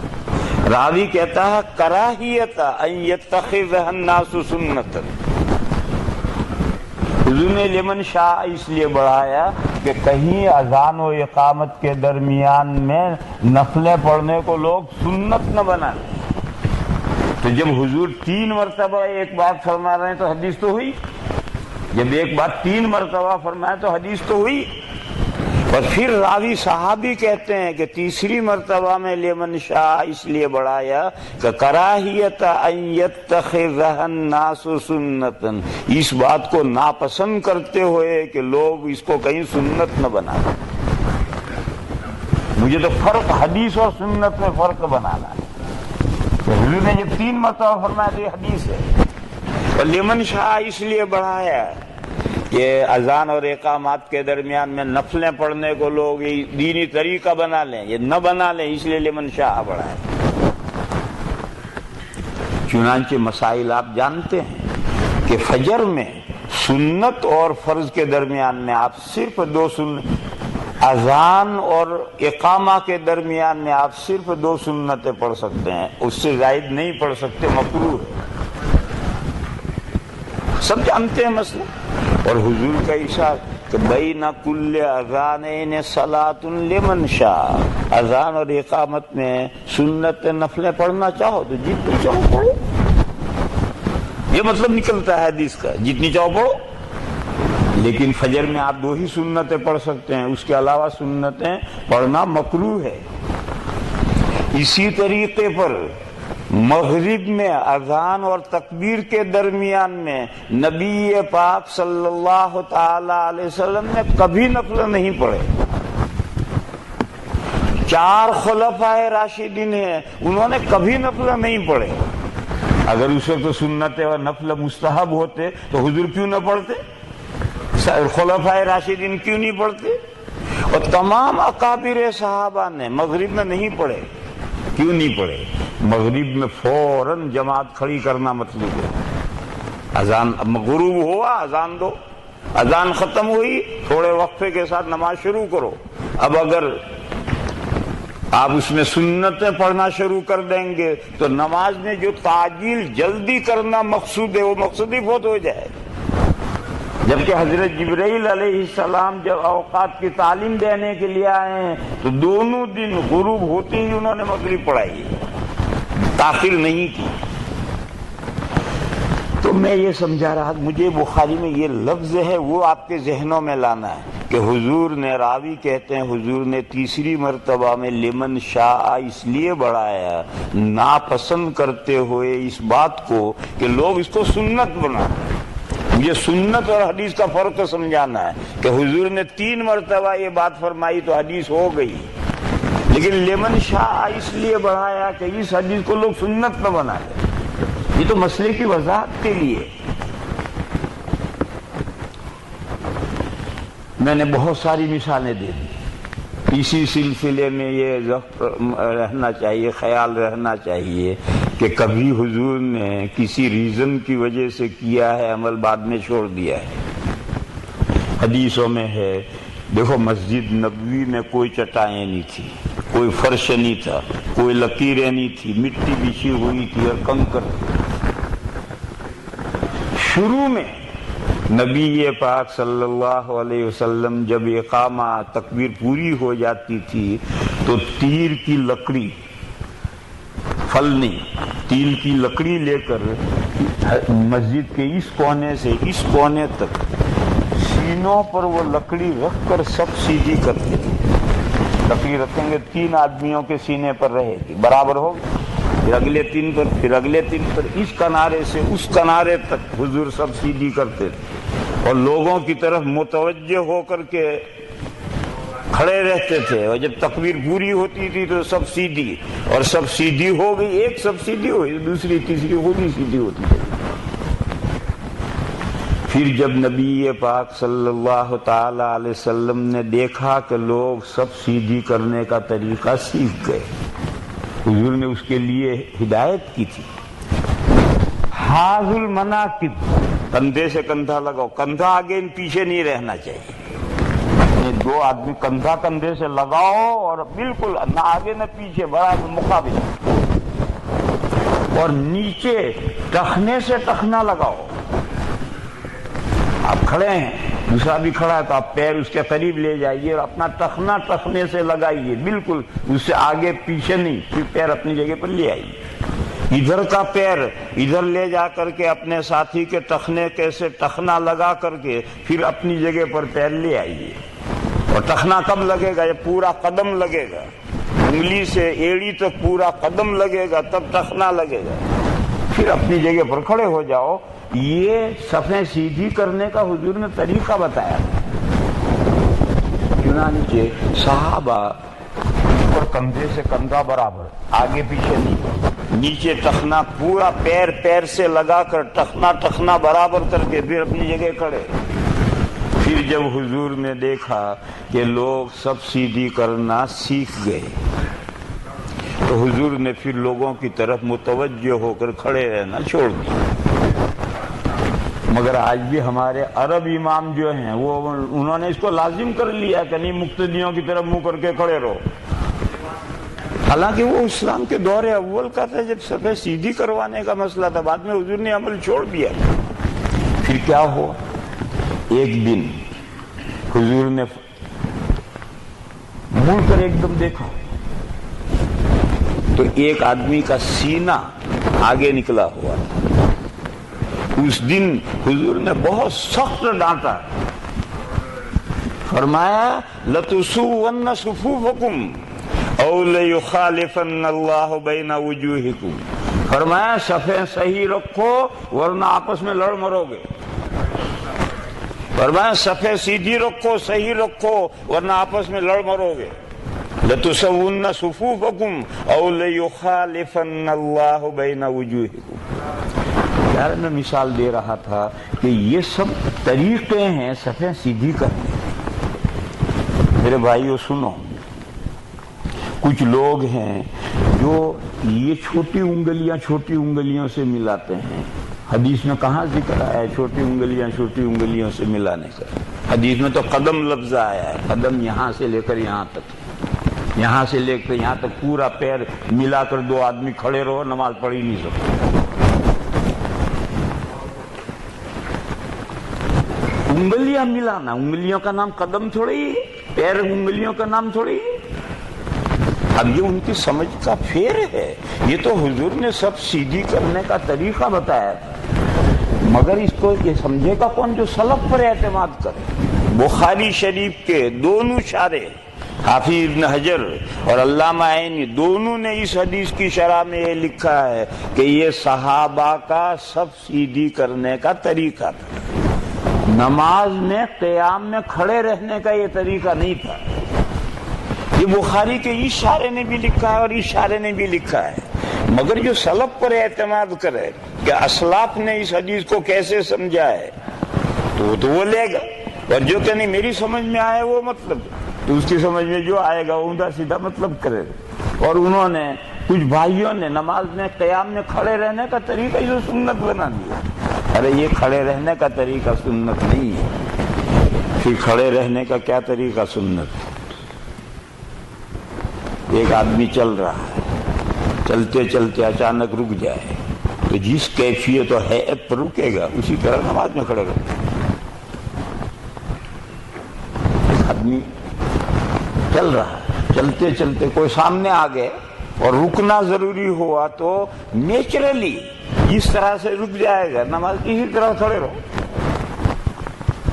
اب اگر رانیں موٹی موٹی ہیں تو چلے گئے پھڈا پھڈا چلے گا، اگر رانیں موٹی موٹی ہیں تو چلے گا پھڈا پھڈا۔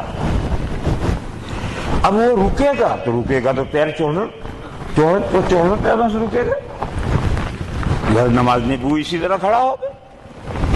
اور پتلا دبلا آدمی ہے وہ تو خود ہی آئے قریب پیروں سے چلے گا اور چلتے چلتے رکے گا تو اس کا پیروں میں فاصلہ کم ہوگا۔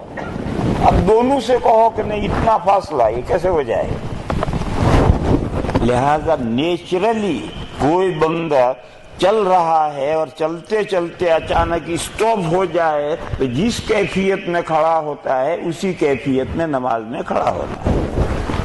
اور یہ جو حدیث شریف ہے یہ تو سب سیدھا کرنے کا حضور نے طریقہ بتایا تھا۔ دیکھو یہ انگلیاں برابر کر دو گے سب سیدھی نہیں ہوگی، پیر چھوٹے بڑے ہوتے ہیں۔ پیچھے سے ایڑیاں سیدھی کرو سب سیدھی ہو جائے گی، مگر پیچھے کیسے دیکھیں گے؟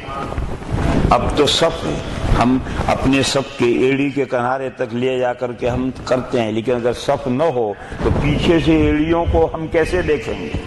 ایڑیوں سے سب سیدھی ہو جائے گی مگر دیکھیں گے کیسے؟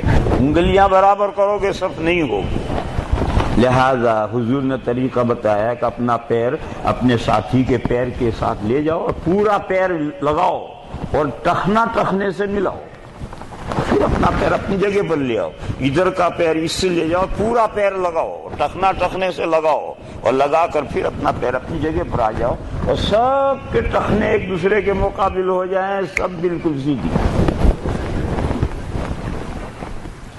دیکھو میرے بھائیو، میں نے یہ جو بات کہی تھی کہ نیچرلی چلو اور اسی حالت میں اسٹاپ ہو جاؤ، اس حال میں کھڑا ہونا چاہیے، یہ طریقہ مردوں کے لیے ہے، خواتین کے لیے عورتوں کے لیے نہیں۔ عورتوں کو پیر قریب قریب کر کے کھڑا ہونا چاہیے، جتنے پیر قریب کریں گے اتنا ہی ان کے لیے فائدہ ہے، اسی میں پردہ ہے۔ ہاں کوئی عورت موٹے بدن کی ہے اس کو پیر قریب نہیں کر سکتے، الگ مسئلہ ہے۔ باقی عورتوں کو اپنی نماز میں پردے کا زیادہ سے زیادہ لحاظ کرنا ہے۔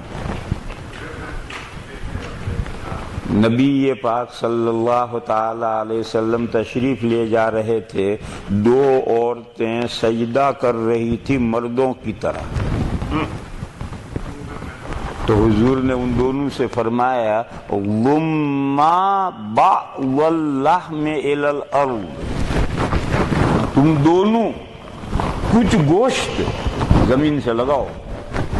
وہ کتنا شرم کا مسئلہ ہے، کتنا دور کا استعارہ حضور نے کیا ہے کہ تم دونوں اپنا کچھ گوشت زمین سے لگاؤ۔ مردوں کی طرح سے سجدہ کرنے میں بے پردگی ہے۔ یہاں سے ایک حدیث ہے، مرسل روایت ہے، اور چاروں ائمہ کے یہاں مرسل روایت حجت ہے، اور چھوٹے دو امام اگر نہیں مانتے تو بڑے دو امام، امام ابو حنیفہ اور امام مالک کے یہاں تو مرسل روایت حجت ہیں۔ موطا مالک میں بے شمار مرسل ہیں، مسند امام اعظم میں بے شمار مرسل ہیں، اور یہ مرسل روایت ہے اور مراسل ابو داؤد میں ہے۔ تو حضور نے یہ ہدایت فرمائی دو عورتوں کو کہ سجدہ دب کر کرو، مردوں کی طرح سے ابھر کر مت کرو، دب کر سجدہ کرو۔ اس حدیث کو سامنے رکھ کر فقہا نے ایک ضابطہ بنایا ہے کہ عورت کو ہر وہ ہیئت جس میں پردہ ہو وہ ہیئت میں نماز پڑھنی چاہیے، مگر میرے بھائیوں یہ فرض نہیں ہے، مستحب ہے۔ یہ فرض نہیں ہے، مستحب ہے۔ کبھی ایسا ہوتا ہے کہ عورت حمل سے اور پیٹ زمین سے چپکا کر سجدہ کرنا اس کے لیے مشکل ہوتا ہے، تو پھر ایسی صورت میں وہ اونچی ہو کر بھی سجدہ کر سکتی ہے، ایسا فرض نہیں، یہ مستحب ہے۔ ہم نے اس مسئلے کو فرض کے درجے کا کر دیا ہے، ایسا نہیں، یہ استحباب کے درجے کا ہے۔ اور میرے بھائیوں گھر میں نہیں، عورتوں کو جب سفر میں، ٹرین میں، بازار میں کہیں بھی نماز پڑھنی ہوتی ہے مردوں کے بیچ میں، اور برقع نہ ہو، تمام عورتوں کے بعد برقع نہیں ہوتا ہے، آؤ ہمارے ہندوستان میں، اور ہر نماز وقت پر پڑھنی ہے۔ ٹرین میں مردوں کے بیچ میں عورت کو نماز پڑھنی ہے، اگر وہ مردوں کی طرح سے پڑھے گی تو چاروں طرف ہندو مرد بیٹھے ہوئے ہیں، کیسی بے پردگی ہوگی دیکھ لو جا کر۔ اور عورت ہر رکن میں پردے کا لحاظ کر کے پڑھے گی تو اس کی بے پردگی کم سے کم ہوگی، اور وہ مردوں کے بیچ میں بھی بے تکلف نماز پڑھ لے گی۔ تو خیر بات میرے بھائیو دوسری طرف چلی گئی۔ میں تو عرض یہ کر رہا تھا کہ یہ جو ٹخنے سے ٹخنا ملانے کی روایت ہے، یہ سب سیدھی کرنے کا طریقہ حضور نے سکھلایا تھا، اور اس طریقے پر جب لوگ سب سجدی کرنا چھوڑ سمجھ گئے تو حضور جو نمازیوں کی طرف متوجہ ہو کر کھڑے رہتے تھے وہ حضور نے چھوڑ دیا تھا، پھر بعد میں ضرورت کے وقت دیکھتے۔ آج بھی امام کو ضرورت کے وقت میں جب اقامہ پورا ہو گیا، اب دیکھو، اور کوئی ہدایت دینی ہو دو۔ آج ہی ہمارے امام صاحب نے ایک ہدایت دی، مجھے بہت خوشی ہوئی۔ ایک بچہ کھڑا تھا میرے پاس، اس بچے کو صف میں، مردوں کی صف میں نہیں کھڑا ہونا چاہیے، مگر میری ہمت نہیں ہوئی اس بچے سے کچھ کہنے کی۔ میں مسافر ہوں، معلوم نہیں کوئی لوگ برا مانے کیا ہو جائے، میں نے نہیں کہا۔ امام صاحب نے پھٹ سے ہدایت کی، بچہ پیچھے جاؤ، بچہ چلا گیا۔ یہ امام کی ذمہ داری ہے۔ مجھے بہت خوشی ہوئی، میں بہت دیر سے سوچ رہا تھا اس بچے سے کہوں کہ بھئی تم پیچھے جا، مگر میں نہیں کہہ پایا۔ نئے ماحول میں ہوتے ہیں، اور نئے ماحول کی بہت رعایت کرنی تھی۔ ہم ترکیہ گئے، قسطنطینیہ میں مسجد دارالسلام ہے تبلیغی مرکز، ہم وہاں ٹھہرے۔ برطانیہ سے ہم 5 آدمی گئے، وہاں مولانا محمد خیری کراچی میں مفتی شفیع صاحب کے مدرسے کے پڑھے ہوئے تھے، وہ وہاں امام تھے، بہت بہترین اردو جانتے تھے، میرے تقریروں کے ترجمے ترکی میں وہی کرتے تھے۔ ایک دن فجر میں وہ نہیں آئے تو ہمارے ساتھ ایک قاری یعقوب ہیں UK میں، بڑے بہترین قاری ہیں، قاری ابو طاہر جیسے۔ تو سب نے کہا بھائی قاری صاحب نماز پڑھاؤ، انہوں نے نماز پڑھائی فجر کی۔ وہاں طریقہ ہے کہ سلام پھیرنے کے بعد مؤذن تسبیحیں پھینکے گا، سب تسبیحیں پھینکے گا، فٹافٹ تسبیحیں لوگ پڑھیں گے، پھر تسبیحیں مؤذن کی طرف پھینکیں گے، وہ سب جمع کریں گے، پھر اس کے بعد میں دعا شروع ہوگی، اور دعا سرن جہرن نہیں۔ جب دعا ہوگی، جب امام یوں کرے گا دعا ختم تو مؤذن کہے گا الفاتحہ، وہ الفاتحہ کہے گا، دعا ختم ہو۔ اب وہ قاری صاحب یہ سمجھے کہ جب یہ الفاتحہ کہے تو میں یوں کروں ہاتھ، اب وہ ہاتھ پکڑے بیٹھے ہیں، وہ الفاتحہ پکارتا نہیں ہے۔ کافی دیر ہو گئی تو میرے پاس میرا ساتھی تھا، اس نے مجھے پانی ماری کہ مر گئے، تو پھر میں نے پکارا الفاتحہ،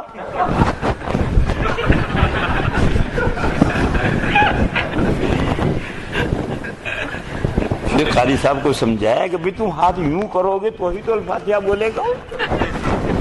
تو میرے بھائی نئی جگہ پر کوئی بات کرنے میں ایسا ہو جاتا، چکر ہو جاتا ہے. تو میری ہمت نہیں ہوئی میں اس بچے سے کہوں کہ بھی تم پیچھے بچوں کی صف میں جاؤ، یہ ہمت نہیں ہوئی.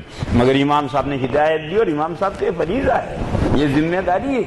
کوئی کھلا کھڑا ہے تو اس کو ہدایت دینا، قریب ہو جاؤ، یہ سب ہدایتیں ہیں، دیکھنا چاہیے.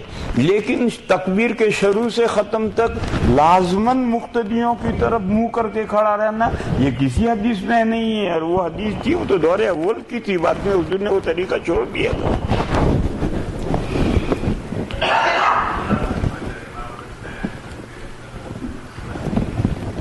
ابھی تو مسئلے کے 3 حصوں میں سے ایک حصہ بیان ہوا، گھڑی 10 بجا رہی ہے. بھائی آپ کو کوئی بات نہیں اس لیے، لیکن یہ کوئی سب لوگ جو ہیں وہ تو اس قابل نہیں ہے کہ ان کو. کل اس اسٹیٹ کی چھٹی ہے حضرت. اچھا جی جی، یہ جو اسٹیٹ ہے اس کی چھٹی ہے، سنا میں. اچھا، پتہ نہیں یہ لوگ تصدیق کریں گے. دیکھو کوئی تصدیق نہیں کر رہا.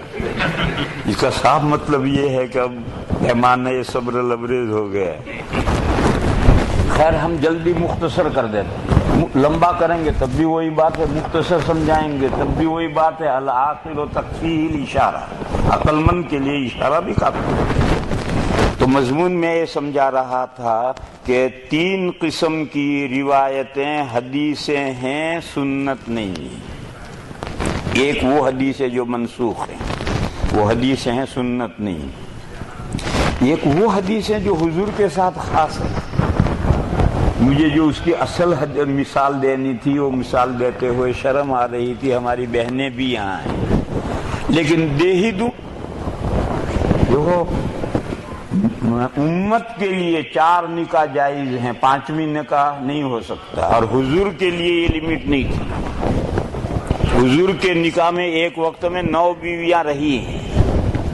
یہ جو اہل حدیث ہیں وہ یہی کہتے ہیں بھائی حدیث ہے حضور کے نکاح میں 9 بیویاں تھی، ہمارے لیے 4 کیوں؟ ہم بھی جتنی چاہیں بیویاں کریں. اس کا جواب یہ کہ حضور کے لیے جو 9 بیویاں تھی حضور کا خاص حضور کے لیے تھا. وہ حضور کا یہ عمل 9 بیویوں نکاح میں ہونا، یہ حدیث خاص ہے حضور کے ساتھ میں، یہ سنت امت کے لیے نہیں. دوسرے تمام وہ کام جو حضور نے قرآن کی تبیین و تشریح کے لیے کیے ہیں یا کسی مسئلے کی وضاحت کے لیے کیے ہیں، وہ اسی موقع کے لیے ہیں، وہ سنت نہیں ہے کہ اس پر عام طور پر لوگ عمل شروع کریں. دوسرے دیکھو نبی پاک صلی اللہ تعالی علیہ وسلم کی زندگی میں نیشنل گورنمنٹ قائم ہوئی تھی، انٹرنیشنل گورنمنٹ قائم نہیں ہوئی تھی. جزیرۃ العرب کی حد تک اسلامی حکومت تھی، جزیرۃ العرب سے باہر نہیں تھی. اور جزیرۃ العرب میں 1 نیشن تھا، عرب. اور انٹرنیشنل گورنمنٹ وہ ہے جس گورنمنٹ میں ملٹی نیشنز ہوں، بہت ساری اقوام اس کے تحت میں ہوں، اور صرف مسلمان نہ ہوں، مسلمانوں کے علاوہ غیر مسلم بھی ہوں، تو وہ انٹرنیشنل گورنمنٹ کہلاتی ہے. حضور کے زمانے تک نیشنل گورنمنٹ قائم ہوئی تھی اور اسی کے احکام حضور نے بیان کیے. انٹرنیشنل گورنمنٹ خلفائے راشدین کے زمانے میں شروع ہوئی. بس اب جب انٹرنیشنل گورنمنٹ ہوئی تو یہ بڑی حکومت کے انٹرنیشنل عالمی حکومت کے نظم و انتظام سے متعلق. اور جب اتنی بڑی گورنمنٹ ہو جائے گی تو ملت بھی بہت لمبی چوڑی ملت بھی ہو جائے گی.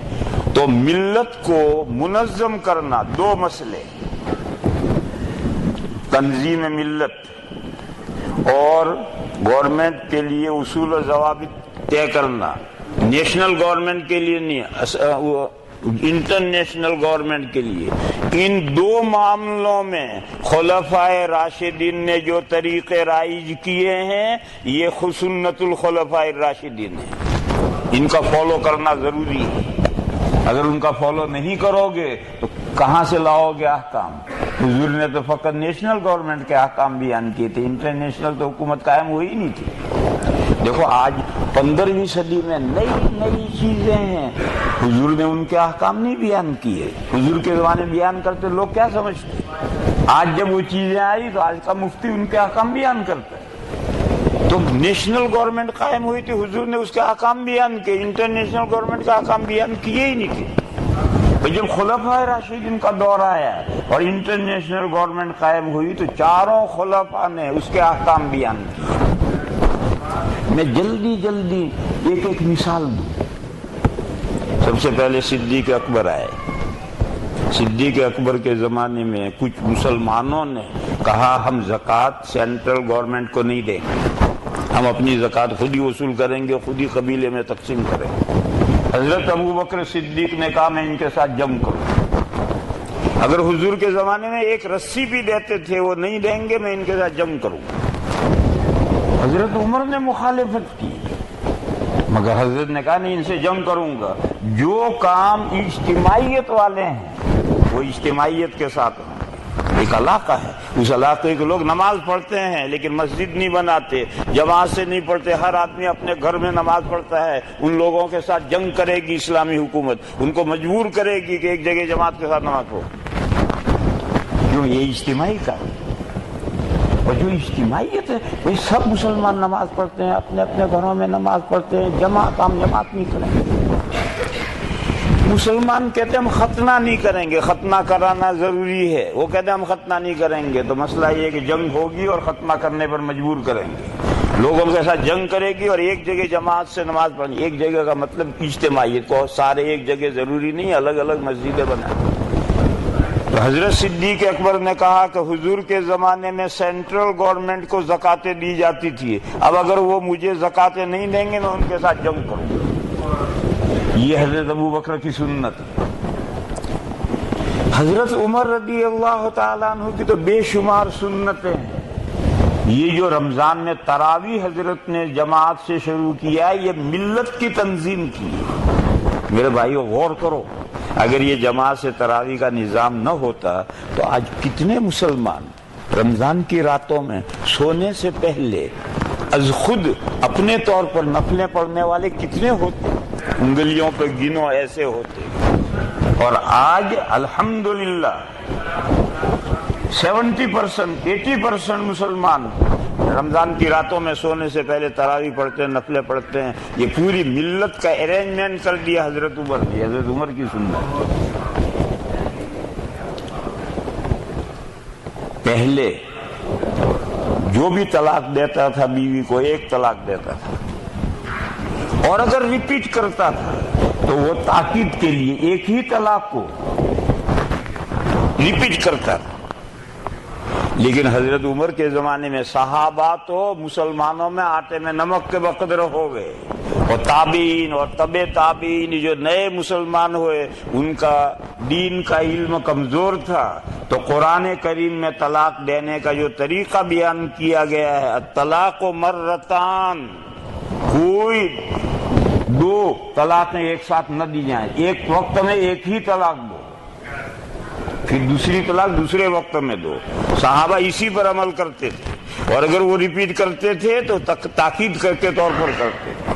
لیکن بعد میں لوگوں نے تاسیس، یعنی 2 طلاقیں 3 طلاقیں ایک ساتھ دینا شروع کر دیا۔ آج ہمارے پاس ایک بندہ آتا ہے، میں نے اپنی بیوی کو 3 طلاقیں دی، حضرت کیا حکم ہے؟ حضرت میں نے اپنے بیوی کو 3 طلاقیں دی، حضرت کیا حکم ہے؟ ارے تو خود حکم تو لگا رکھا ہے کہ 3 طلاقیں دی، وہ اپنے منہ سے کہہ رہا ہے کہ میں نے اپنے بیوی کو 3 طلاقیں دی، اب کیا پوچھ رہا ہے آگے؟ بہت باریک بات ہے، سوچو، وہ خود اپنے منہ سے کہتا ہے کہ میں نے اپنی بیوی کو 3 طلاقیں دی، حضرت کیا حکم ہے؟ جو تو کہہ رہا ہے یہی حکم ہے، جو تو کہہ رہا ہے وہی حکم ہے۔ وہ آ کر مجھ سے پوچھتا ہے کہ حضرت میں نے اپنی بیوی کو 1 طلاق دی ہے، مگر میں نے جملہ 2 مرتبہ بولا، 3 مرتبہ بولا، لیکن دی ہے میں نے 1 طلاق۔ تو میں اس کو جواب دوں گا وہ اپنے منہ سے کہتا ہے کہ میں نے طلاق اپنی بیوی کو ایک دی ہے، مگر میں نے جملہ 2 مرتبہ بول دیا، 3 مرتبہ بول دیا، 4 مرتبہ بول دیا، 5 مرتبہ بول دیا، تو اس کا تو میں جواب دوں گا۔ لیکن وہ تو آ کر کہتا ہے کہ حضرت میں نے اپنی بیوی کو 3 طلاقیں دیے ہیں، کیا حکم ہے؟ میں کہتا ہوں جو تو کہہ رہا ہے وہی حکم ہے۔ تو یہ سلسلہ بعد میں شروع ہوا۔ صحابہ کے زمانے تک ایک ہی طلاق دیتے تھے، اسے زائد دیتے ہی نہیں تھے، اور اگر جملہ مقرر کرتے تھے تو وہ اس کو ریپیٹ کرتے تھے۔ چنانچہ آج بھی در مختار میں عبارت ہے، کررر لفظ طلاق ونوت تاکید ہوئی ہے۔ اگر کسی نے طلاق کا لفظ ریپیٹ کیا، دی ایک ہی طلاق لیکن لفظ ریپیٹ کیا، اور وہ کہتا ہے کہ میں نے ایک ہی طلاق دی ہے مگر میں نے لفظ ریپیٹ کیا، تو اس کی نیت اللہ کے مان لی جائے گی۔ لیکن جو بندہ کہتا ہے کہ میں نے 3 طلاقیں دی، تو تو خود اپنے منہ سے کہتا ہے کہ میں نے 3 طلاقیں دی، تو جتنی تجھ نے دی اتنی پڑی۔ یہ بات حضرت عمر کے زمانے میں طے ہوئی، یہ حضرت نے ملت کو منظم کیا۔ حضرت عثمان کی سنت ہے اذان، ایک جمعہ کی اذان بڑھائی، یہ حضرت عثمان کی سنت، اس نے اس اذان کو بڑھا کر ملت کو منظم کیا۔ اور حضرت علی کی سنت بتاؤں، حضرت علی کے خلیفہ بنتے ہی جنگ ہوئی، جنگ جمل، ایک طرف حضرت علی ہیں ایک طرف حضرت عائشہ ہیں، جنگ میں حضرت علی کامیاب ہو گئے، حضرت عائشہ کا لشکر ہارا، قیدی پکڑے گئے، بھاگنے والے بھاگ گئے، قیدی پکڑے گئے، حضرت عائشہ بھی قید میں آئی، اور بے شمار مال غنیمت ہاتھ آیا۔ اب حضرت علی کی فوج نے مطالبہ کیا کہ مال غنیمت تقسیم کیا جائے فوج میں، تو حضرت علی نے تقریر کی اور فرمایا دیکھو بھئی، مال غنیمت تقسیم کیا جائے گا تو قیدی بھی غلام باندی بنائے جائیں گے۔ جو مال کا حکم ہے وہی قیدیوں کا ہے، جب مال غنیمت تقسیم ہوگا تو قیدی بھی غلام باندی بنائے جائیں گے۔ حضرت نے فرمایا میں جاننا چاہتا ہوں اس منحوس کو جو اپنی ماں حضرت عائشہ کو اپنی باندی بنائے گا، کون ہے؟ ذرا کھڑا ہو کر مجھے منہ دکھائے۔ رس گیا سارا لشکر، اور طے ہو گیا کہ مسلمانوں کی 2 جماعتیں لڑیں گے، کوئی مال غنیمت نہیں ہوگا، کوئی قیدی غلام باندی نہیں بنائے گا۔ یہ حضرت علی نے طے کیا ہے، اگر حضرت علی وہ طے نہ کرتے تو قیامت تک یہ مسئلہ طے نہیں ہو سکتا۔ تو ملک و ملت کی تنظیم، 2 چیزوں کی تنظیم، ملک یعنی انٹرنیشنل گورنمنٹ، اور ملت ویری لارجسٹ امت، ان 2 کے نظم و انتظام کے سلسلے میں جو طریقے خلفائے راشدین نے کیے ہیں ان کو ماننا ضروری ہے۔ یہ اہل حدیث اسے نہیں مانتے، اہل حدیث خلفائے راشدین کو گھاس نہیں ڈالتے، تو کیا کہیں گے یہ تراویح کی 20 رکعتیں بدعت عمری ہے، یہ اذان جو ایک اذان بڑی ہے جمعہ کی کا یہ بدعت عثمانی ہے۔ عمر اور عثمان تو تمہارے چھوٹے بھائی ہیں۔ تو جو اہل حدیث ہیں وہ خلفائے راشدین کی سنتوں کو نہیں مانتے، اور جو اہل السنہ والجماعہ ہیں وہ خلفائے راشدین کی سنتوں کو مانتے ہیں، کیونکہ یہ سنتیں اگرچہ حدیثیں نہیں ہیں مگر سنتیں ہیں، اور ہم سنتوں کو ماننے والے ہیں۔ اور اہل حدیث کوئی بھی حدیث مل گئی عمل شروع کر دیا۔ ہم کہتے ہیں نہیں، حدیثوں میں سے 3 قسم کی حدیثیں سنت نہیں ہیں، وہ حدیثیں ہیں بے شک لیکن سنت نہیں ہیں، ان میں جو سنت ہے اسی پر عمل ہو، اور باقی 98% جو حدیثیں ہیں وہ حدیثیں بھی ہیں سنت بھی، ان میں کوئی اختلاف نہیں۔ تو حدیثوں کی میجورٹی حدیث بھی ہے سنت بھی ہے، اس کو وہ بھی مانتے ہیں، ہم اہل سنہ بھی مانتے ہیں، وہ اہل الحدیث بھی مانتے ہیں، ہم اہل سنہ بھی مانتے ہیں۔ اور جو 2% رہ گئی حدیثیں، ان میں جو حدیثیں 3 قسم کی ہیں، منسوخ ہیں، حضور کے ساتھ خاص ہیں، یا کسی ریزن سے مسئلے کی وضاحت کے لیے حضور نے کوئی ارشاد فرمایا ہے یا کوئی عمل کیا ہے تو یہ اہل حدیث اس پر عمل کریں گے، اہل سنہ اس پر عمل نہیں کرتے، وہ کہتے ہیں یہ حدیث ہے، بے شک حدیث ہے مگر یہ سنت نہیں۔ اسی طریقے سے خلفائے راشدین نے صرف دو معاملے، ملک اور ملت، دونوں کی تنظیم، وضو کس چیز سے ٹوٹے گا؟ حضرت عمر فرماتے تھے، حضرت ابن مسعود فرماتے تھے کہ اگر آدمی باوضو ہے، عورت کو ہاتھ لگا دیے، عورت باوضو ہے، مرد کو اس نے ہاتھ لگا دیا، وضو ٹوٹ گیا۔ اس کو بعض فقہا نے لیا، حنفیہ نے نہیں لیا۔ کوئی کہے کہ حضرت عمر تو امیر المومنین ہے، خلیفہ راشد ہیں، خلیفہ راشد کی تم بات کیوں نہیں لیتے؟ اگر کوئی ہمیں الزام دے تو جواب یہ ہے کہ خلفائے راشدین جو چار ہیں ان کی ملک اور ملت کی تنظیم سے تعلق رکھنے والے جو طریقے ہیں بس وہ طریقے اپنانے ضروری ہیں، اور باقی مسائل میں خلفائے راشدین بھی امت کے مجتہد ہیں، اور مجتہدین میں اگر مسئلے میں اختلاف ہو تو امام کو اختیار ہے کہ یہ رائے لے یا یہ رائے لے۔ امام ابو حنیفہ نے حضرت عمر اور حضرت ابن مسعود کی رائے اس مسئلے میں نہیں لی۔ ایک دوسرے کو ہاتھ لگائیں تو وضو ٹوٹ جائے گی، امام ابو حنیفہ نے لی۔ باقی تمام صحابہ کی رائے یہ تھی کہ نہیں ٹوٹے گی، امام ابو حنیفہ نے ان کی رائے لی۔ امام شافعی علیہ الرحمہ نے حضرت عمر اور حضرت ابن مسعود کی رائے لی۔ صحابہ میں مسئلے میں اختلاف ہو گیا، تب مجتہد اختیار ہے یہ رائے لیں یا یہ رائے لیں۔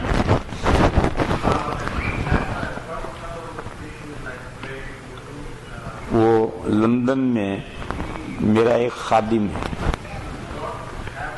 حنفی ہے، اس کی بیوی کوکنی ہے، شافعی ہے، اور مسجد کے قریب اس کا گھر ہے۔ وہ عورت بیچاری بہت خدمت کرتی ہے میرے مہمانوں کی، کوئی مہمان آیا کہ حلوہ دیا، فوراً چائے ناشتہ آ جاتا ہے۔ تو اس گھر سے میرا بہت تعلق ہے۔ ایک مرتبہ اس کا پرچہ ہے کہ آپ کا خادم فلاں مجھے بہت پریشان کرتا ہے، اپنے ہسبینڈ کے بارے میں لکھا، مجھے بہت پریشان کرتا۔ کیا پسند؟ اب وہ جب وضو کر کے تیار ہوئی نماز پڑھنے کے لیے تو وہ نے کہا خوش نصیب ذرا پانی پلا دو۔ وہ گلاس لے کر آئی تو گال پر ہاتھ رکھ دیا، اب بیچاری کی وضو ٹوٹ گئی، اب جا کر وضو کر، کبھی وہ نماز پڑھ رہی اور آ کر گال پر ہاتھ رکھ دیا، اب بیچاری کی وضو ٹوٹ گیا، پھر وضو۔ تو میں نے اس کو بلایا کہ کیا بدتمیزی کرتا ہے، تو کہنے لگا وہ مجھے بہت پریشان کرتی ہے۔ ارے تجھے کیا پریشان کرتی ہے؟ کہ جھینگے لاتی ہے اور پکاتی ہے اور مجھے منہ چڑچڑا کر کھاتی۔ میں کہتا ہوں یہ حرام ہے مت لا، مگر نہیں مانتی۔ تو پھر میں نے دونوں میاں بیوی کو بٹھایا اور کمپرومائز کروایا، اس سے کہا تجھے اس گھر میں جھینگے نہیں لانے کے، تجھے جھینگے کھانے ہیں، جا اپنی سہیلی کے یہاں جا کے پکا کے، اور اس سے کہا خبردار آئندہ اس کی وضو نہ توڑیے۔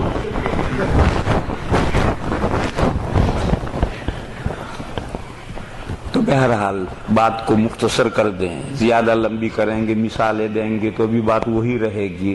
بات خلاصہ یہ ہے، خلاصہ در خلاصہ یہ کہ ہم اہل حدیث نہیں ہیں۔ اہل حدیث اگر بنو گے تو یہ جو روایتیں منسوخ ہیں اس پر بھی عمل کرنا پڑے گا، جو حضور کے ساتھ خاص ہیں اس پر بھی عمل کرنا پڑے گا، جو کسی ریزن سے اور کسی وجہ سے اس پر بھی عمل کرنا پڑے گا، جیسا کہ اہل حدیث کرتے ہیں۔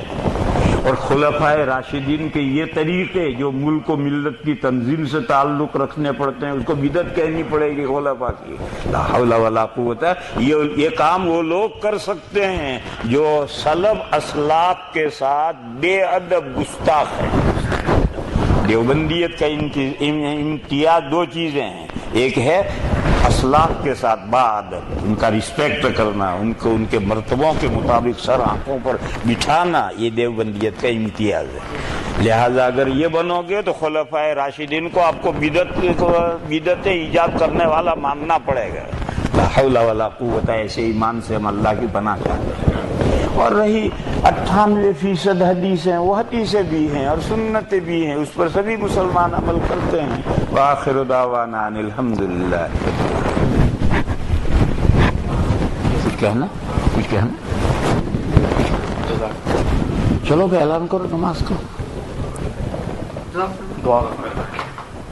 یہ دعا بدعت نہیں ہے. جہاں تقریر ختم ہوئی کہ دعا کرو. ایک طرف تو بدعت بہت شور مچاتے ہو کہ نماز کے بعد بھی دعا بدعت ہے, اور جلسہ ختم ہوا کہ دعا.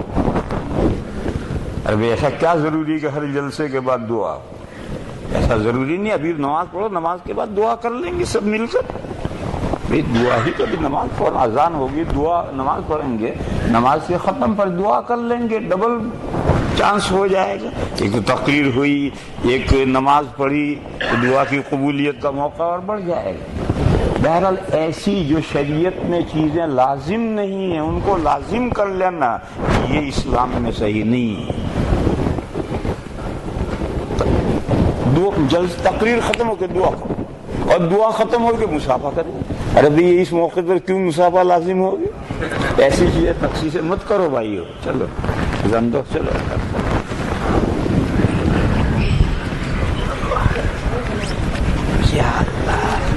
اطلاع کے لیے عرض یہ ہے کہ اس موضوع پر حضرت نے 2006 میں نیو یارک میں مسلسل 11 دن تک